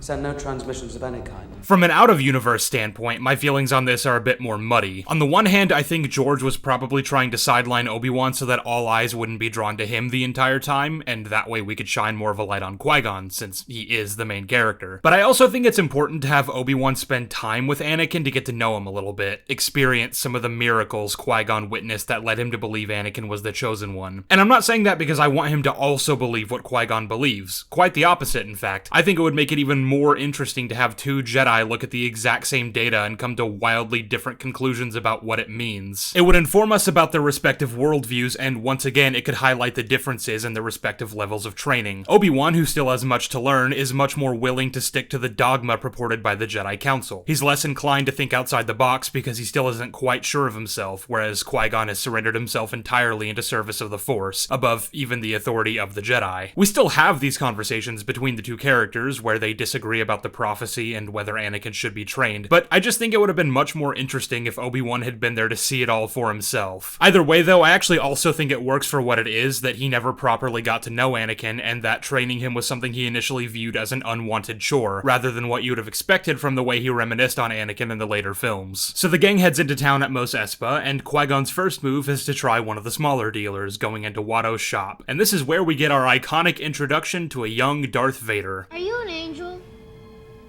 What? Qui-Gon goes to negotiate with Watto, and when the matter of payment is brought up, he says he has 20,000 Republic credits. Watto tells him that he doesn't accept that kind of currency, and when a Jedi mind trick fails to persuade him, Qui-Gon realizes he's shit out of luck. So, yeah, I guess now would be a good time to get into this. There are so many different ways to proceed from here. Let's begin. Now, if you're Qui-Gon, you know you need to get that part as soon as possible. Every second you waste dicking around on this planet, the more people on Naboo will suffer, and the longer it'll take the Senate to do anything about it. As well as the fact that the longer you're here, the more time the Queen spends in danger of being discovered by the Hutts or the Trade Federation. Time is of the essence, and Qui-Gon even recognizes that. Either way, we're running out of time. If Watto won't accept the currency you have, you might try an ATM. I'm sure there's at least one around here somewhere. Or maybe you could go to another dealer, because the movie does tell us there's more than just Watto. Watto said there was nobody else with the part he needed, but, you know, he was probably lying, right? I mean, that seems unlikely. It smells an awful lot like a transparent scam, if you ask me, and it's at least worth taking a look, right? Oh, wait, no, that's right. Time is of the essence. I forgot. We don't have time to check every single junk dealer in this town. We need to get going. So how about we commission a pilot to take us off-world? Surely there's gotta be some seedy Han Solo type who'd be willing to do the job. Republic credits may not be good out here, but it's a big galaxy, and the thing about pilots is that they tend to go to a lot of different places. And assuming there's a passenger limit that they're willing to take on board, limit it as much as you can. The only people you really need to bring along are Qui-Gon, Padme, and maybe Panaka for security security purposes, the rest can wait on Tatooine for you to send a ship to pick them up once you've reached Coruscant. Or, I mean, you could just steal the part from Watto. And before any of you try to argue that that's immoral and not something a Jedi would do, I'd like to remind you all that he tried to mind trick Watto into accepting currency that is entirely worthless to him, which is basically no different from just stealing it. Either way, Watto loses the part and has nothing to show for it from a monetary standpoint. The only difference is that this way you don't actually have to spend those 20,000 credits. You also have to remember that the character we're talking about has a very specific set of moral values unique to those of a regular Jedi, who's absolutely willing to bend the rules if he sees it as the greater good. The only issue they might run into if they steal the part is the fact that Watto would pretty easily figure out who took it. Oh, this extremely specific part that some hippie was asking about just a bit ago has suddenly gone missing? I wonder who could have taken it. But Watto has no idea who Qui-Gon is or where to find him. He knows what kind of ship he owns, and it's admittedly one that sticks out like a sore thumb, but that's why they parked way outside of town. If Watto got the Hutts involved, it doesn't seem very likely that they would have found the Nubian before they could get the parts installed and flown out of there, so at best you're taking a necessary risk. I still think hiring a pilot would have been the best and safest move though. And hey, maybe Qui-Gon was even considering these options when they left Watto's shop, but then not too long after, they run back into Anakin, take shelter at his home for the night because of a sandstorm, and from there it all goes to shit. Because instead of stealing the part from Watto or checking with other dealers or hiring a pilot to get off world, Anakin suggests they let him enter the Boonta Eve pod race and they use the prize money to pay for the part they need, and Qui-Gon thinks, yes, this is a good idea. There's so much to break down here, but again, I'm gonna try to look at this backwards decision making from the lens of someone who believes the Force has a will and that it was destiny that brought him to the Chosen One's doorstep. I understand that by this point, Qui-Gon is pretty sure Anakin is the one from the prophecy. I also understand that his view of how the universe works means that if he's right about Anakin, there is literally no chance of him dying from this incredibly dangerous pod race. However, that's all predicated entirely on whether or not this is what's supposed to happen, and that's where we run into problems. I can get behind determinism as a concept, and if you twist my arm, I'm even willing to accept that a character might know they're in a world where everything is predetermined. But Qui-Gon still doesn't actually know the specifics of anything, really. For all he knows, it was fate that brought them together, but now the Force wants him to get the fuck off of Tatooine as soon as he can, finish his mission, and then return for Anakin at a later date. I mean, it's not exactly like he's going anywhere. Qui-Gon can't know how things are supposed to go, so if you want him to be a character who surrenders to the current of the Force and simply goes with the flow, then you have to make him a completely passive character. He has to never take charge in any situation and just trust that everything is flowing exactly as the Force wants it to. But even if the Force is dictating how everything plays out, it would still use you as a tool to exact its will, meaning Qui-Gon needs to make decisions and interact with his surroundings the same as anyone else. In essence, he has to make the decisions that he thinks are best and hope he's playing some small part in this grand stage play. This is why bringing determinism into a story is so frustrating. Putting all that to one side, I'd rather take a look at this from the perspective of, if I'm Qui-Gon and I'm focused on the here and now like I constantly preach, what would be the best course of action given the information I have? Well, I still care deeply about life and abhor the suffering of others, so I want to get the Queen to Coruscant so that the crisis happening to her people ends as soon as possible. That said, I can't exactly wait around for 2 days for a big annual pod race where professional racers from all across the galaxy come to compete, and just hope that this 9-year-old kid who's not only never won a pod race but never even finished one can pull off a victory. I understand you think he's the chosen one, but man, that is one hell of a gamble. And a completely unnecessary one since, as I already said, you could always just finish your mission and then come back for him. And because of what I've already laid out, you just can't be sure that Anakin actually will win. What if the will of the Force is that he loses? Then you've staked everything on the idea that Anakin has to win because it's his destiny, even though you actually had no way of knowing that's what the Force wanted. Which is why I say it makes the most sense for a person with Qui-Gon's mindset to proceed like anyone else would according to the goal they're trying to meet. And Qui-Gon absolutely is looking to complete goals beyond just bringing the Chosen One to the Jedi, and that's why I don't think we can accept the argument that he's leaving it all up to the will of the Force. You see why this gets complicated? On top of all this, Qui-Gon is so sure that Anakin will win this race that he makes a bet with Watto that, should Anakin lose, would cost him the ship he's trying to secure parts for in the first place. So he was already putting all his faith in the notion that fate would see to Anakin's victory, but now if he doesn't win, they're in an even worse spot than they were originally. Much worse, in fact. I understand that Qui-Gon didn't really have anything else to barter with, that's kind of why they're in this predicament to begin with, but that's all the more reason to not go through with this absolutely insane plan. For what it's worth, I do actually like the pod race sequence quite a bit. It was never one that gripped me as a kid, mainly because I've come to find I was exceptionally abnormal when it came to what little boys typically gravitate toward in movies. I was never much into fast-paced fast-paced action scenes and big explosions and cared a lot more about character-building dialogue scenes. But anyway, paying it my full attention this time around and giving it its best chance to wow me, I thought it was really good. Unlike the Naboo escape, you actually feel the tension. It builds up in a way that's very climactic, and if you get immersed into it, you'll find yourself on the edge of your seat toward the end. Also, the special effects on this completely CG terrain mixed with practical pods and a blend between CGI and practical racers all mixed together really naturally. I don't think there's a single part of this race that doesn't look good, especially for its time. Part of this is probably being informed by my nostalgia for the pod race level in LEGO Star Wars, which was really fun and you can all fight me on that, but I do think this entire sequence is a technical wonder. People talk a lot about how this was one of the first movies to really push the envelope in terms of integration of CG in films, and it's absolutely true, but I don't necessarily think it always looks very good. For the time this movie came out, Jar Jar is a marvel for what they were able to accomplish, though he's not always consistent, and there are plenty of other shots of Gungans or other CG objects that are way too smooth and clearly unfinished. So when I say I can't think of a single poorly done shot in the entire pod race sequence, I mean it really just kicks ass. Also, there are a lot of really funny alien reactions that I quote all the time when something even minorly inconveniencing happens to me.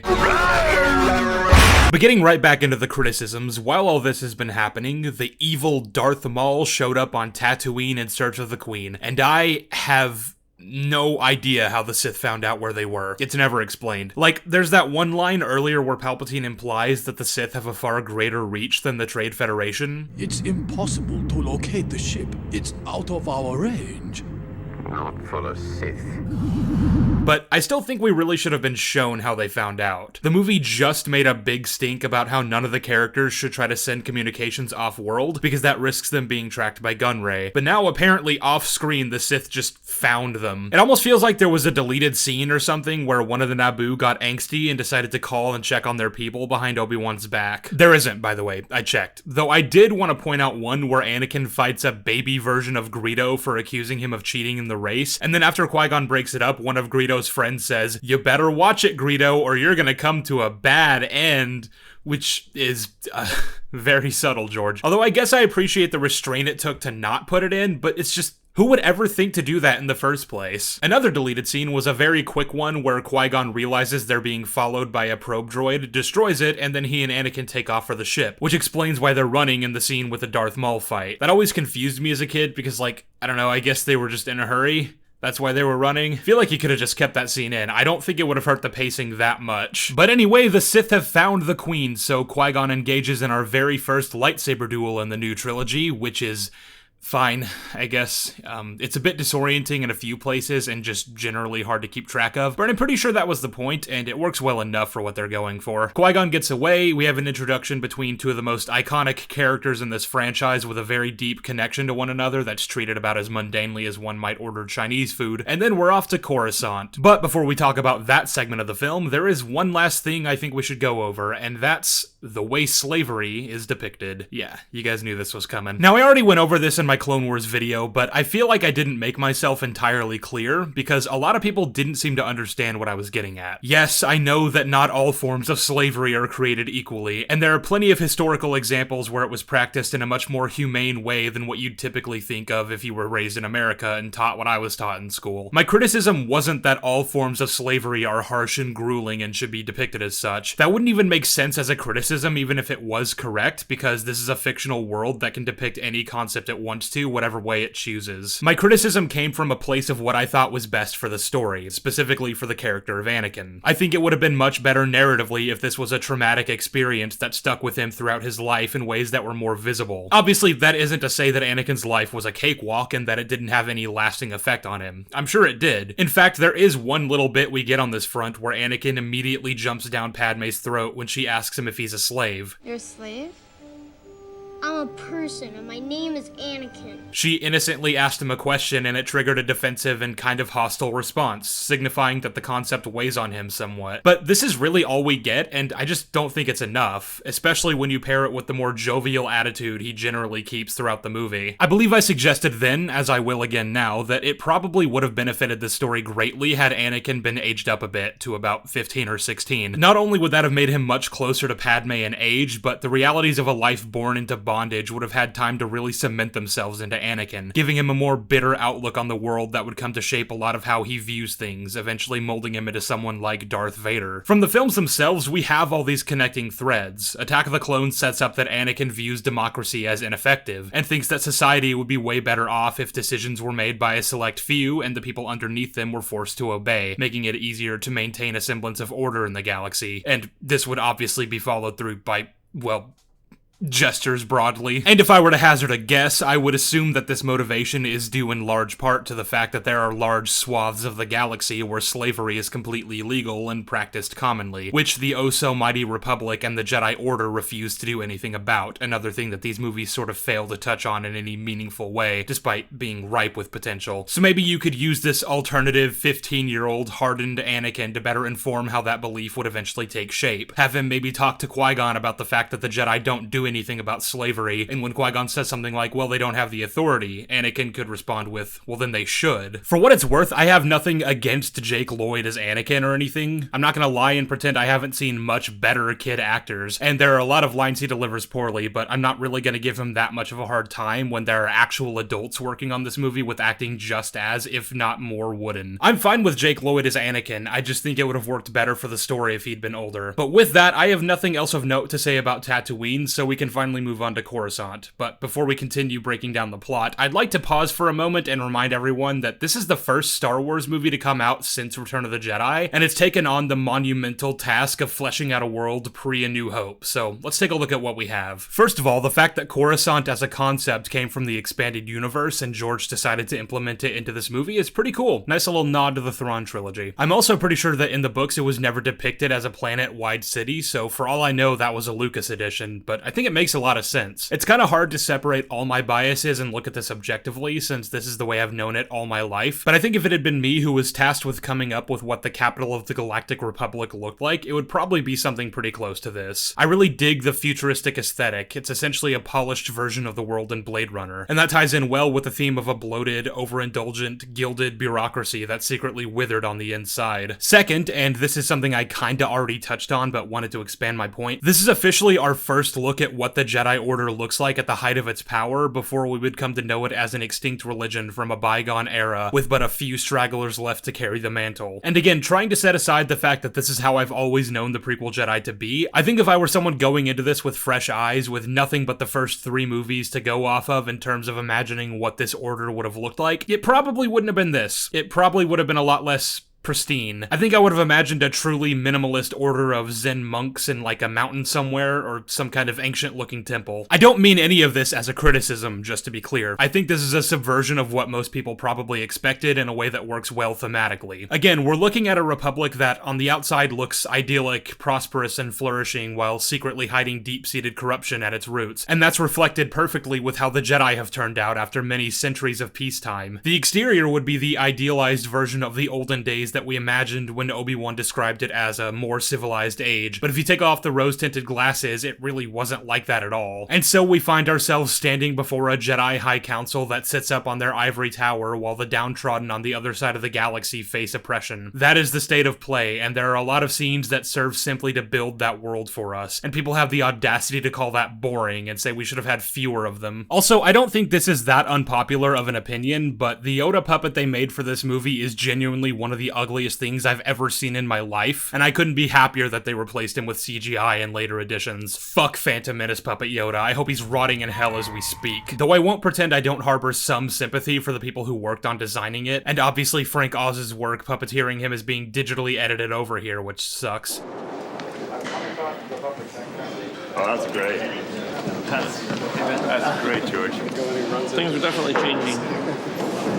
You don't need me, for God's sake. But I think it's justified if the quality of the product is overall improved, which I would definitely say is the case here. And of course, provided that the original work is still publicly accessible and hasn't been deleted from history, George. But on that note, apparently when they were designing the puppet, they were given the direction that he needs to look younger, which, like, What? He's 900 years old. This is set like 30 years before he shows up in Empire. He's not gonna have aged that much in such a relatively short amount of time. Why not just build a similar looking puppet to the original? What the fuck? So it's in our first scene with the Jedi Council that Qui-Gon reports his encounter with Maul, and something I found interesting enough to note was that he seemed to immediately conclude his opponent had been a Sith Lord, based solely on the fact that he was trained in the Jedi arts. He was trained in the Jedi arts.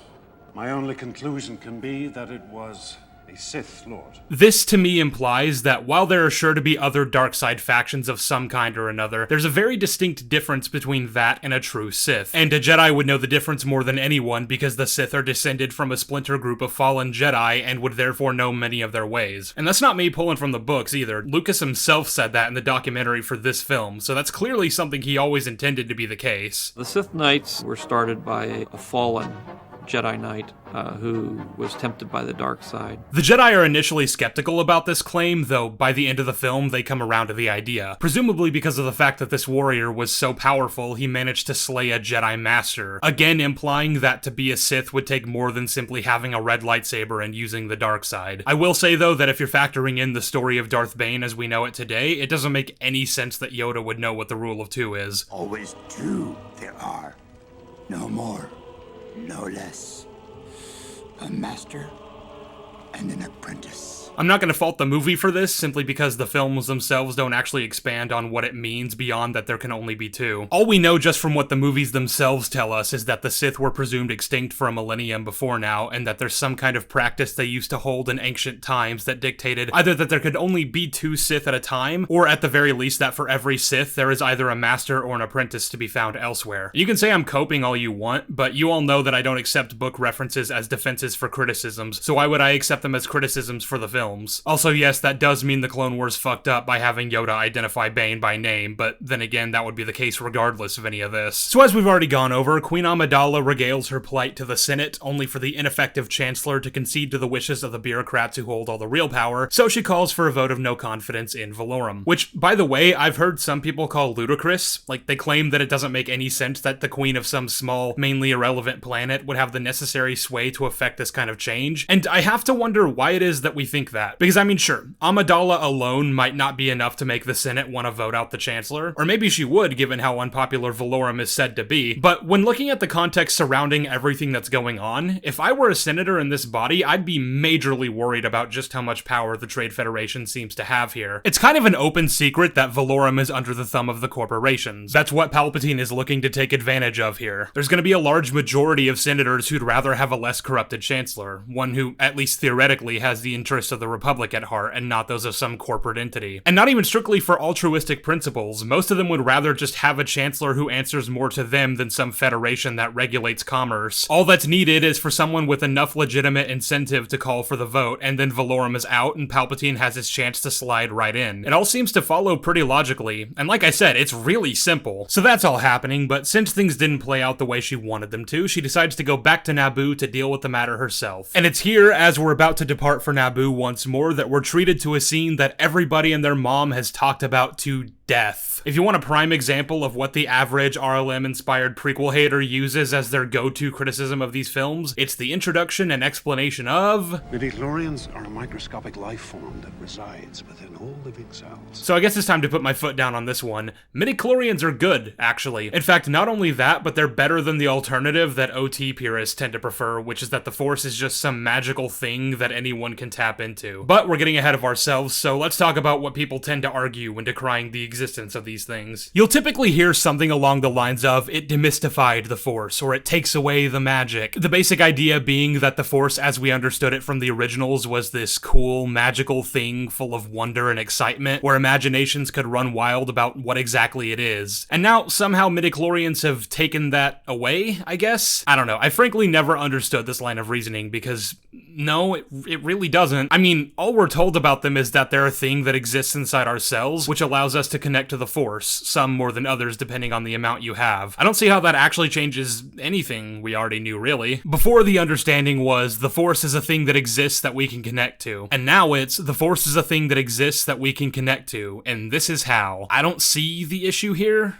Does it remove the magic because we're given a vague answer for why it works? Because, I mean, there already had to be some kind kind of reason for how. I guess the argument is just that it's better if we don't know because it makes the Force more enigmatic. I mean, sure, a magician never reveals his secrets, so I guess by that logic, I could see how you could come to that conclusion. But I'm looking at this a different way. If it's the case that just anyone can connect to the Force on a level that will allow them to become a Jedi, which seems to have been the original takeaway from the 70s and 80s, then we immediately run into world-building issues. Like, sure, the Jedi were wiped out, but there'd have to be all these other Force-wielding factions out there with the capacity to train in arts similar to those of the Jedi. I mean, I kind of doubt the Jedi would have invented the concept of learning martial arts and coupling that with the magic energy field that just anyone can tap into. And then there are questions like, why can't you train an entire army to use the Force, which you would think would come in mighty handy. These are all things I posed in my Ahsoka video because that show tried to backtrack on midichlorians altogether, all the while being set in the same time period as other shows that deal with the concept of midichlorians. Yeah, Disney Star Wars is a fucking mess, but we're not here to discuss that today. What I'm getting at here is it seems like George realized all these same things, and he decided to solve it by making it so that some have a more innate connection to it than others. He's establishing limits to make the world in which his story's set function better, and I'm sorry if that goes against what 13-year-old you always imagined when you tried to call the TV remote to your hand, but I just think that was a good decision for the sake of continuity. And on top of that, it can also help establish power levels between characters, so we have a better understanding of the stakes when they're in a fight. Experience is obviously going to be a major factor, so even though Anakin's potential obviously exceeds Count Dooku's by a significant margin, Attack of the Clones Anakin didn't stand a chance against him, but still, we then understand why just a few short years later, after a significant amount of time and training, he was fighting circles around the Sith Lord. Now, to the point about Ahsoka retconning the way this all works, when discussing the matter with Disney Star Wars fans around that time, I started seeing the word eugenics being thrown around a lot, and it made me realize a lot of people seem to have never understood what midichlorians actually were, which probably helps to explain why some people don't like them. Like, some people genuinely argued that their introduction to the canon was racist, because it established that only people from certain bloodlines could tap into the Force, and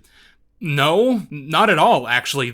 That's literally the opposite of what these movies establish. Even funnier, actually, I remember around the time that Rey's lineage was a hot topic in the Star Wars fandom, when people were arguing that The Last Jedi making her a nobody was a good thing because it finally established that you don't need to be a Skywalker or a Kenobi or a Palpatine or anything else to be an important Jedi. At the time, I remember thinking that those people were just willfully ignoring the prequels, but now I'm starting to realize that they just actually thought that's what those films had established. And honestly, a lot of things are starting to make sense to me now. Like I said, all we really learn about midichlorians here is that there's something in your cells that allow you to tap into the Force. That's it. That's literally all we're taught. They are not themselves the Force, as I've heard others interpret. They are literally just a conduit for the very same energy field we already knew the Force to be from the OT. Nothing's changed. Well, actually, one thing has changed. The thing I mentioned earlier about the fact that the Force has a will now, and that's an actual problem that I don't see anyone ever bringing up when talking about this movie. You want to talk about how it ruined the Force? Then talk about that. Now, the fact that Qui-Gon and Anakin are having this conversation on the docking platform right before heading off to Naboo means that this wise Jedi Master thought it would be a good idea to bring this 9-year-old along to the war. Not even specifically back to Naboo, which is already dangerous enough in this state, but right into the battle itself once they attack Theed Palace. And I've heard defenses for this, like Qui-Gon didn't have anywhere to leave him back on Coruscant. I guess he couldn't have left him with the Jedi because he was afraid they'd send him away. Like, when he got back, Anakin would have been put into some kind of foster system and Qui-Gon would have no way of getting him back. I don't know how convinced I am of that, but that was a defense I was given, so you can make of it what you will. I think if you have to take Anakin with you to Naboo, the best option at that point would be to stash him somewhere safe there, like maybe the Gungan Sanctuary that the droids haven't found yet, or possibly even the underwater city itself, since there doesn't seem to be any kind of droid presence at that point. Jar Jar goes down there to look for the Gungans and describes the place as deserted, which to me implies that there are neither Gungans nor droids there, especially since I doubt Jar Jar wouldn't have been captured had there been enemy forces down there, which means theoretically Oto Gunga might actually be the safest place in the world. If nothing else, I understand that the Trade Federation have launched a planet-wide invasion, which means there aren't likely to be any populated cities anywhere that don't have some kind of droid presence, but planets are big. I'm sure there's gotta be some place to hide a small child. Qui-Gon's plan instead is to bring him right into Theed, have him along while they storm a hangar filled with battle droids, and then I guess let him hide in the cockpit of a Naboo starfighter. I don't think that's a particularly safe place for him either, even if Anakin hadn't taken it up into battle. So I guess we're really relying on the fact that we've characterized Qui-Gon as someone who believes Anakin is unkillable. But like,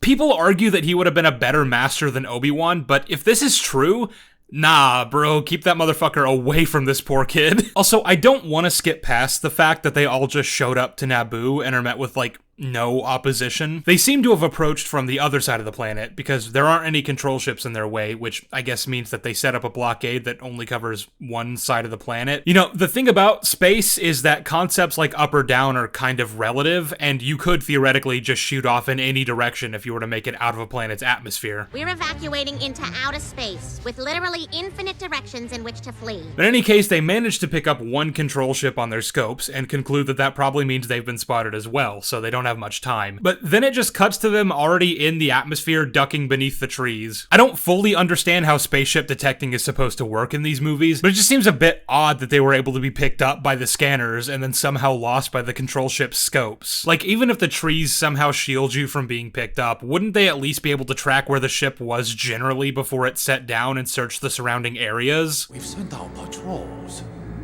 We already located the starship in the swamp. Oh wait, you guys did do that? Then how the fuck didn't you find the rest of them? They're traveling on foot in a large group. Your droids have speeders and transports. It's starting to seem really easy to go to and from this planet, which isn't exactly a good sign when that's one of the main stakes of the film. And no, I don't want to hear anyone call this a nitpick. This is literally how the main heroes were able to get onto the planet to initiate the final act of the movie. This is almost on the same level as Bruce Wayne getting back into Gotham City. So they land on Naboo, Jar Jar leads them to where the Gungans are hiding out, and Padme reveals she's the real queen and strikes a deal with Boss Nass, and then he does the thing.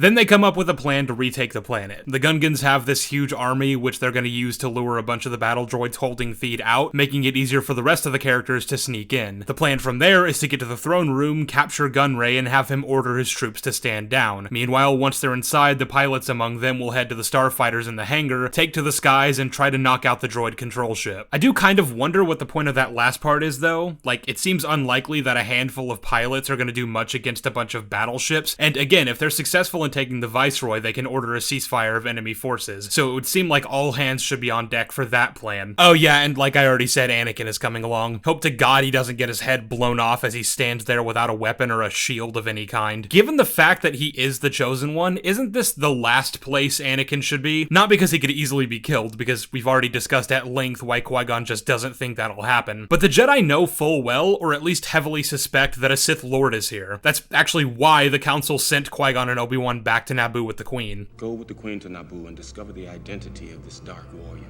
This is the clue we need to unravel the mystery of the Sith. So, wouldn't it be extremely ill-advised to bring the one prophesied to bring balance to the Force right into the hands of the mortal enemy of the Jedi? What if they capture him? What if they corrupt him in some way? Even if Qui-Gon vehemently believes that everything is going to work out in favor of the light, meaning that if Anakin does get captured by the Sith, the Jedi will ultimately prevail no matter what, you still have the hassle of having to get him back, and you have no idea how long that'll take or how hard it'll be. So why put yourself in a position where that might happen? I'm really hammering this home because there is absolutely no reason for Anakin to be part of this final battle, other than the fact that he's Anakin Skywalker, who's going to play a major role in this whole story. So George felt it would be weird to sidelight him for the entire third act of the movie, especially after he wasn't even introduced until the second. And as a result, we get this amazing sequence where he gets into the cockpit of a Naboo starfighter and then somehow finds himself flying into space to join the battle against the control ship. Which, by the way, I've never been clear on whether or not this was actually an accident or if Anakin was just bullshitting R2, because he claims the ship is on autopilot, but if that's the case, you'd think R2 could just go ahead and turn it off real quick and then steer them back down to safety, which implies Anakin is lying because he wants to go join the fight. But then there actually is a moment where R2 acknowledges that autopilot was on and that he successfully deactivated it. R2, get us off this autopilot. It's gonna get us both killed.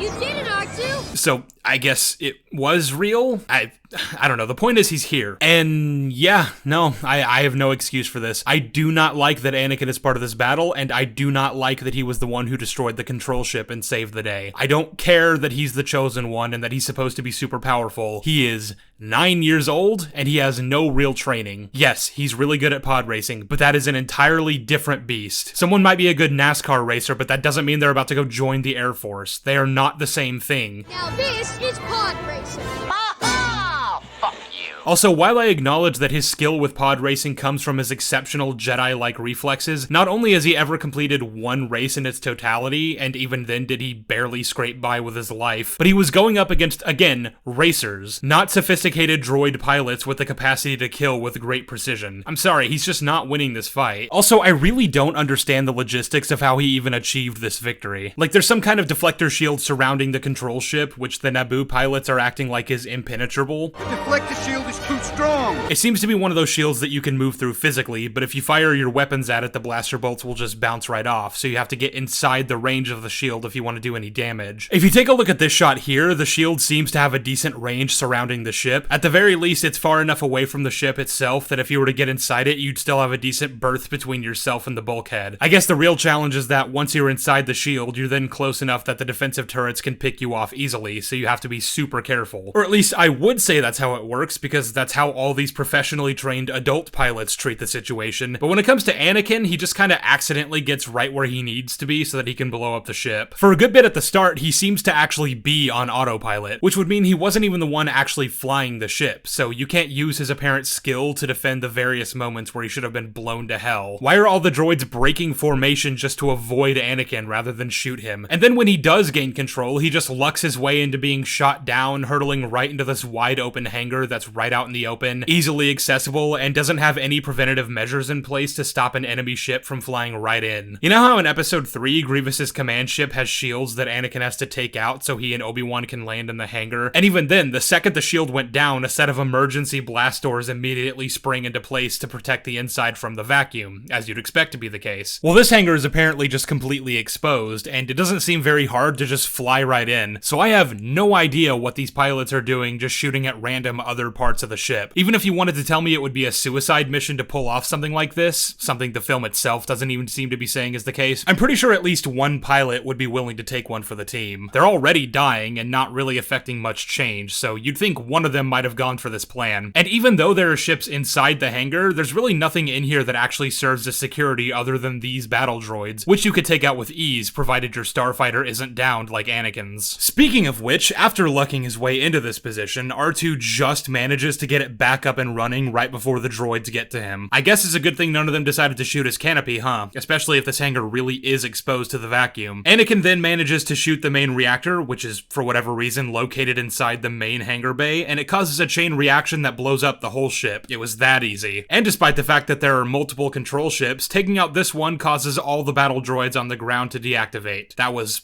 all it took. This is so convenient that it's become known as phantom menacing anytime an entire army gets taken out by removing its figurehead. Also, I already know some of you are gonna instantly compare Anakin pulling this off to Luke blowing up the Death Star in episode 4, so let's compare, shall we? People like to say that Anakin technically had more training than Luke did, so if anything, it actually makes more sense than Luke landing that 1 in a million shot, which, by the way, is a line that I think people take way too literally, but we'll get to that in a moment. And it depends on what we're talking about. Like I said earlier, pod racing and piloting a starfighter in an active war zone are completely different things. Anakin has more experience than Luke in terms of fast-moving, high-stress situations, sure, but Luke has him beat in terms of piloting actual battlecraft and using it for target practice. But it's not impossible. I used to bullseye womp rats in my T-16 back home. They're not much bigger than T-meters. I'd say it's more or less even on that front, but the difference is that unlike Anakin, Luke is a fucking adult. And I'm sorry to any of you 9-year-olds out there watching my video, but you have no idea what kind of a difference that makes. Then you also have to factor in how difficult one was compared to the other, and this one's a bit trickier to assess because, again, the logistics of how the episode 1 space battle worked are really confusing and weird. Theoretically, with what I already laid out, this really shouldn't have been that hard, but the film is presenting it like it is, and that it was an exceptional feat on Anakin's part that he actually did it. So I think you kind of have to make a judgment call on this one, but even still, with what we're actually shown in the movie, Anakin had basically everything stacked against him, and it was blind luck more than actual skill that seemed to carry him. So that's that one. When looking at the Death Star trench run, it's actually pretty straightforward. I'm by no means saying it was an easy task, but it was doable. And in fact, we even see one of the other Rebel pilots nearly land the shot, but he misses because he lacks the one key element that Luke possesses: the Force. Now, Anakin had the Force too, but the salient difference is that in Luke's situation, the Force was actually a direct factor in the success of the mission, whereas with Anakin it probably helped, but it ultimately came down to good piloting, at least theoretically. This is why Luke shut off the targeting computer and trusted in the Force, letting it guide him as Obi-Wan advised, because it was necessary to maneuver the proton torpedoes the way they needed to in order to go into the exhaust port, something none of the other pilots could have possibly hoped to do. As for the 1 in a million line from Han, it seems pretty apparent that he was just being hyperbolic out of his excitement for the victory the heroes had just landed. I seriously doubt that Han could have even had a way of calculating the odds of success in that situation, so let's not take that at face value. This is all to say, Luke and Anakin are not the same. The only good reason to ever compare these two sequences is in reference to the fact that it's a parallel. Instead of destroying the Death Star, he destroys the ship that controls the robots.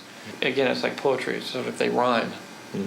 Every stanza kind of rhymes with the last one. So that's one piece of the final battle, but there are 3 other parts we have to go over. And I don't have nearly as much to say about the Gungan battle or the Padme infiltration subplot, so I'm just gonna speedrun this one. Number 1, when Darth Maul shows up and makes it known he means business, now's a really good time to go ahead and shoot him. All you guys with guns, train that shit on him and fucking execute him. I do not want to hear that Maul is a Sith Lord who can deflect blaster fire. We are shown later in this trilogy that even a fully trained Jedi Master with a seat on the High Council can get overwhelmed if he takes a barrage of blaster fire. Plus, his lightsaber isn't even out yet, so now is the perfect time to do it. The best defense I can think of for this is that they probably don't know who or what Maul is supposed to be. Anyone there that isn't Qui-Gon or Obi-Wan would probably just assume he's some guy who doesn't pose much of a threat. But the characters themselves seem to be treating this as a big deal, and actually, they would know what he is, because both Padme and Panaka were right there in the cockpit when they saw Maul dueling Qui-Gon on Tatooine. They saw this dude send a Jedi Master running for the hills. So yeah, she should have ordered every single one of her guns to blast this motherfucker. Either you take him out yourselves, or at the very least you distract him long enough to make it much easier for the Jedi to come up from behind and kill or subdue him. And even if a lot of your men die in the process, the trade-off is that you now have 2 Jedi available to help you get Gunray. The second point is that it's kind of stupid of Gunray to just be, like, right where they expected him to be. Like, he was just chilling in the throne room instead of in, you know, like a safe room somewhere, which I would assume this palace has somewhere for, you know, like political assassination type deals. Then we move on to the Gungan battle, and the only real issue I have here is the sheer amount of plot armor that Jar Jar has. I've restrained myself from really talking about him thus far because my main gripe with him is that I find him annoying, and that's not really objective. He's there to be comic relief, and while I don't personally find him very funny, I can imagine a lot of kids probably do. Hell, my dumbass probably thought he was funny when I was 4. I also thought poop and fart jokes were funny though. The only real criticism I think you can make for Jar Jar as a comic relief character is that he can sometimes distract from the tone of a scene. Tone balancing is a hard thing to get right, and that's if you're someone who's actually a good writer, so I can imagine how much George must have struggled. I'm okay for a lot of this movie to be silly, but it definitely does go too far in a few places. I'm supposed to be watching 2 characters who will eventually fall in love, and said love will shape the creation of Darth Vader, the rise of the Empire, and the conception of 2 of the most important characters in the original trilogy meet for the first time, and I can't get into it because this dumb fucking rabbit is bumbling around knocking shit over the entire time. I also can't take it seriously because the dialogue is really bad, but it's definitely more the Jar Jar thing. But as for this battle, he just dumb lucks his way through the entire thing and somehow still comes out on top every single time. It is the definition of plot armor. It's like Nabbit in the Mario games, who's intentionally designed to be a practically indestructible training wheels type avatar for the kids to play as, but now you've put him in a Star Wars movie. I criticized Anakin for getting by in this battle off of dumb luck as well, but at least he has the Force and is literally Space Jesus. The amount of shit Jar Jar is allowed to get away with in this sequence is so absurd and immersion breaking that actual fan theories started popping up claiming he's secretly a Sith Lord. Nowadays people reference that ironically, but I know back when that theory was popular, a lot of people took it seriously. And I don't understand why when the droids have the Gungans beaten and are rounding them up, why they don't just execute them all immediately. I understand that prisoners of war are a thing, but in the context of this battle, the Trade Federation have no interest in keeping any of these characters alive, and have in fact been given specific instructions to wipe them out,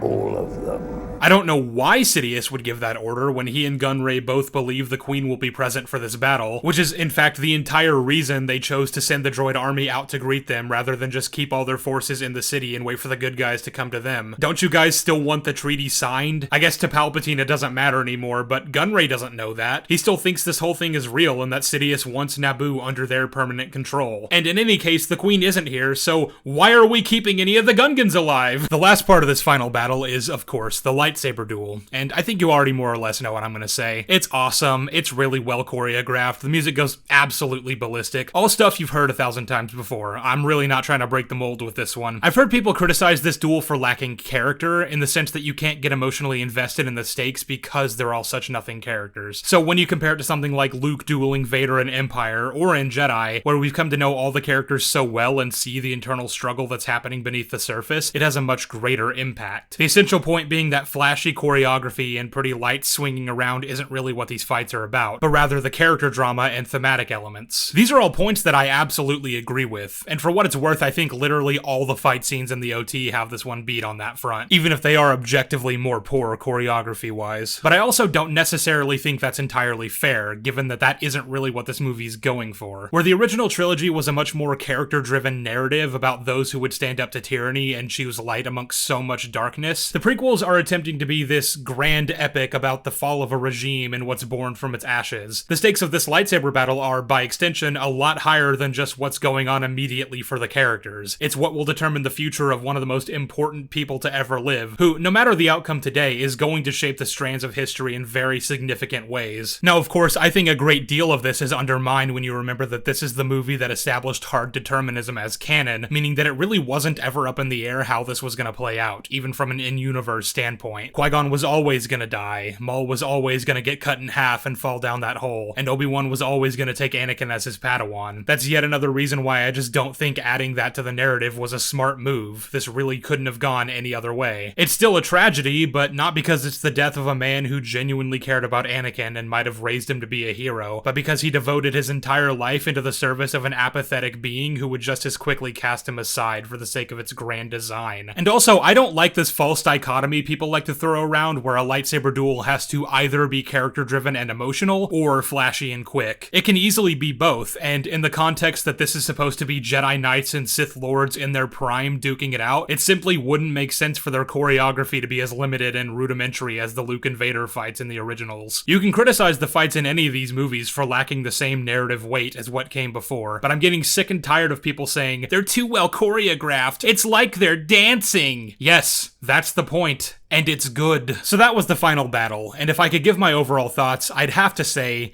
it's just too much. Way too much is happening at once, a lot of it's bullshit, and much of it is tonally inconsistent. In a space of about 90 seconds, you go from lamenting the death of, a hero, to escape, to slightly comedic with Jar Jar, to Anakin returning with his little kind of tag.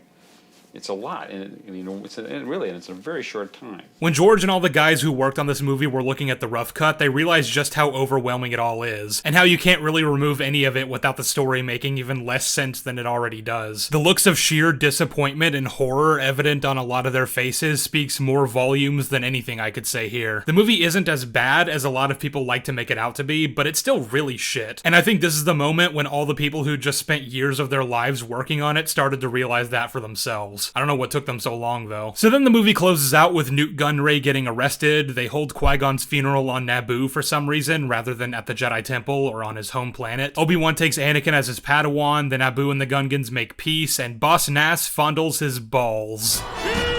And that was Phantom Menace, everyone. So what can we say about it now that we've broken down the plot? Well, it's a movie that generated a lot of excitement, disappointed a lot of people worldwide, but nonetheless served as the beginning to a trilogy that would spark the imaginations of the next generation of fans. I'd say in terms of quality, this one is the middle prequel. Attack of the Clones is a great deal worse, and Revenge of the Sith is a huge step up from both, as we're gonna get into in the next two parts. But despite that, I think the Phantom Menace is probably the most solid, if that makes any sense. There isn't nearly as much to say about it compared to the other two, and other than that one massive issue regarding the will of the Force, most of its flaws come down to logistical issues in the plot or character decisions, but it's still built on a mostly stable foundation. When talking about the prequels, I like to say that they're three movies with a lot of great ideas that typically just aren't executed very well, and I think the Phantom Menace fits that description the best. There's a lot that works here, but the stuff that doesn't really doesn't. So I'm gonna give Star Wars The Phantom Menace a 4 out of 10. What's funny is that people like to debate about whether or not these movies movies are better or worse than the sequels, and I think it's really no contest. The prequels are way better, and I like to prove that with this series. This is just part 1. We're gonna go over the other 2 prequels, and I've been planning for years now to finally revisit the sequel trilogy and give it the retrospective it deserves. That's not gonna be for a while, but I promise you it's happening. So stick around, subscribe, and all that jazz. In the meantime, there's lots of other stuff I'll be covering, and yes, that does include the original trilogy as well. I'm building up to that, so to speak, but it's coming. Eventually. Also, thanks a bunch to the Jolly Chap for helping me research a lot of this video. There's stuff that I did not know about when I made those Clone Wars videos that, if I did, would have changed a few things about how I approached my criticisms, especially in relation to George Lucas and his handling of the lore. But that's a topic for another time, so with all that said, that's all the time we have for today. Thank you all so very much for watching. Remember to smile, though your heart is aching, smile even though it's breaking, and if I catch a single one of you commenting underneath this video, there's gonna be hell to pay. Bye.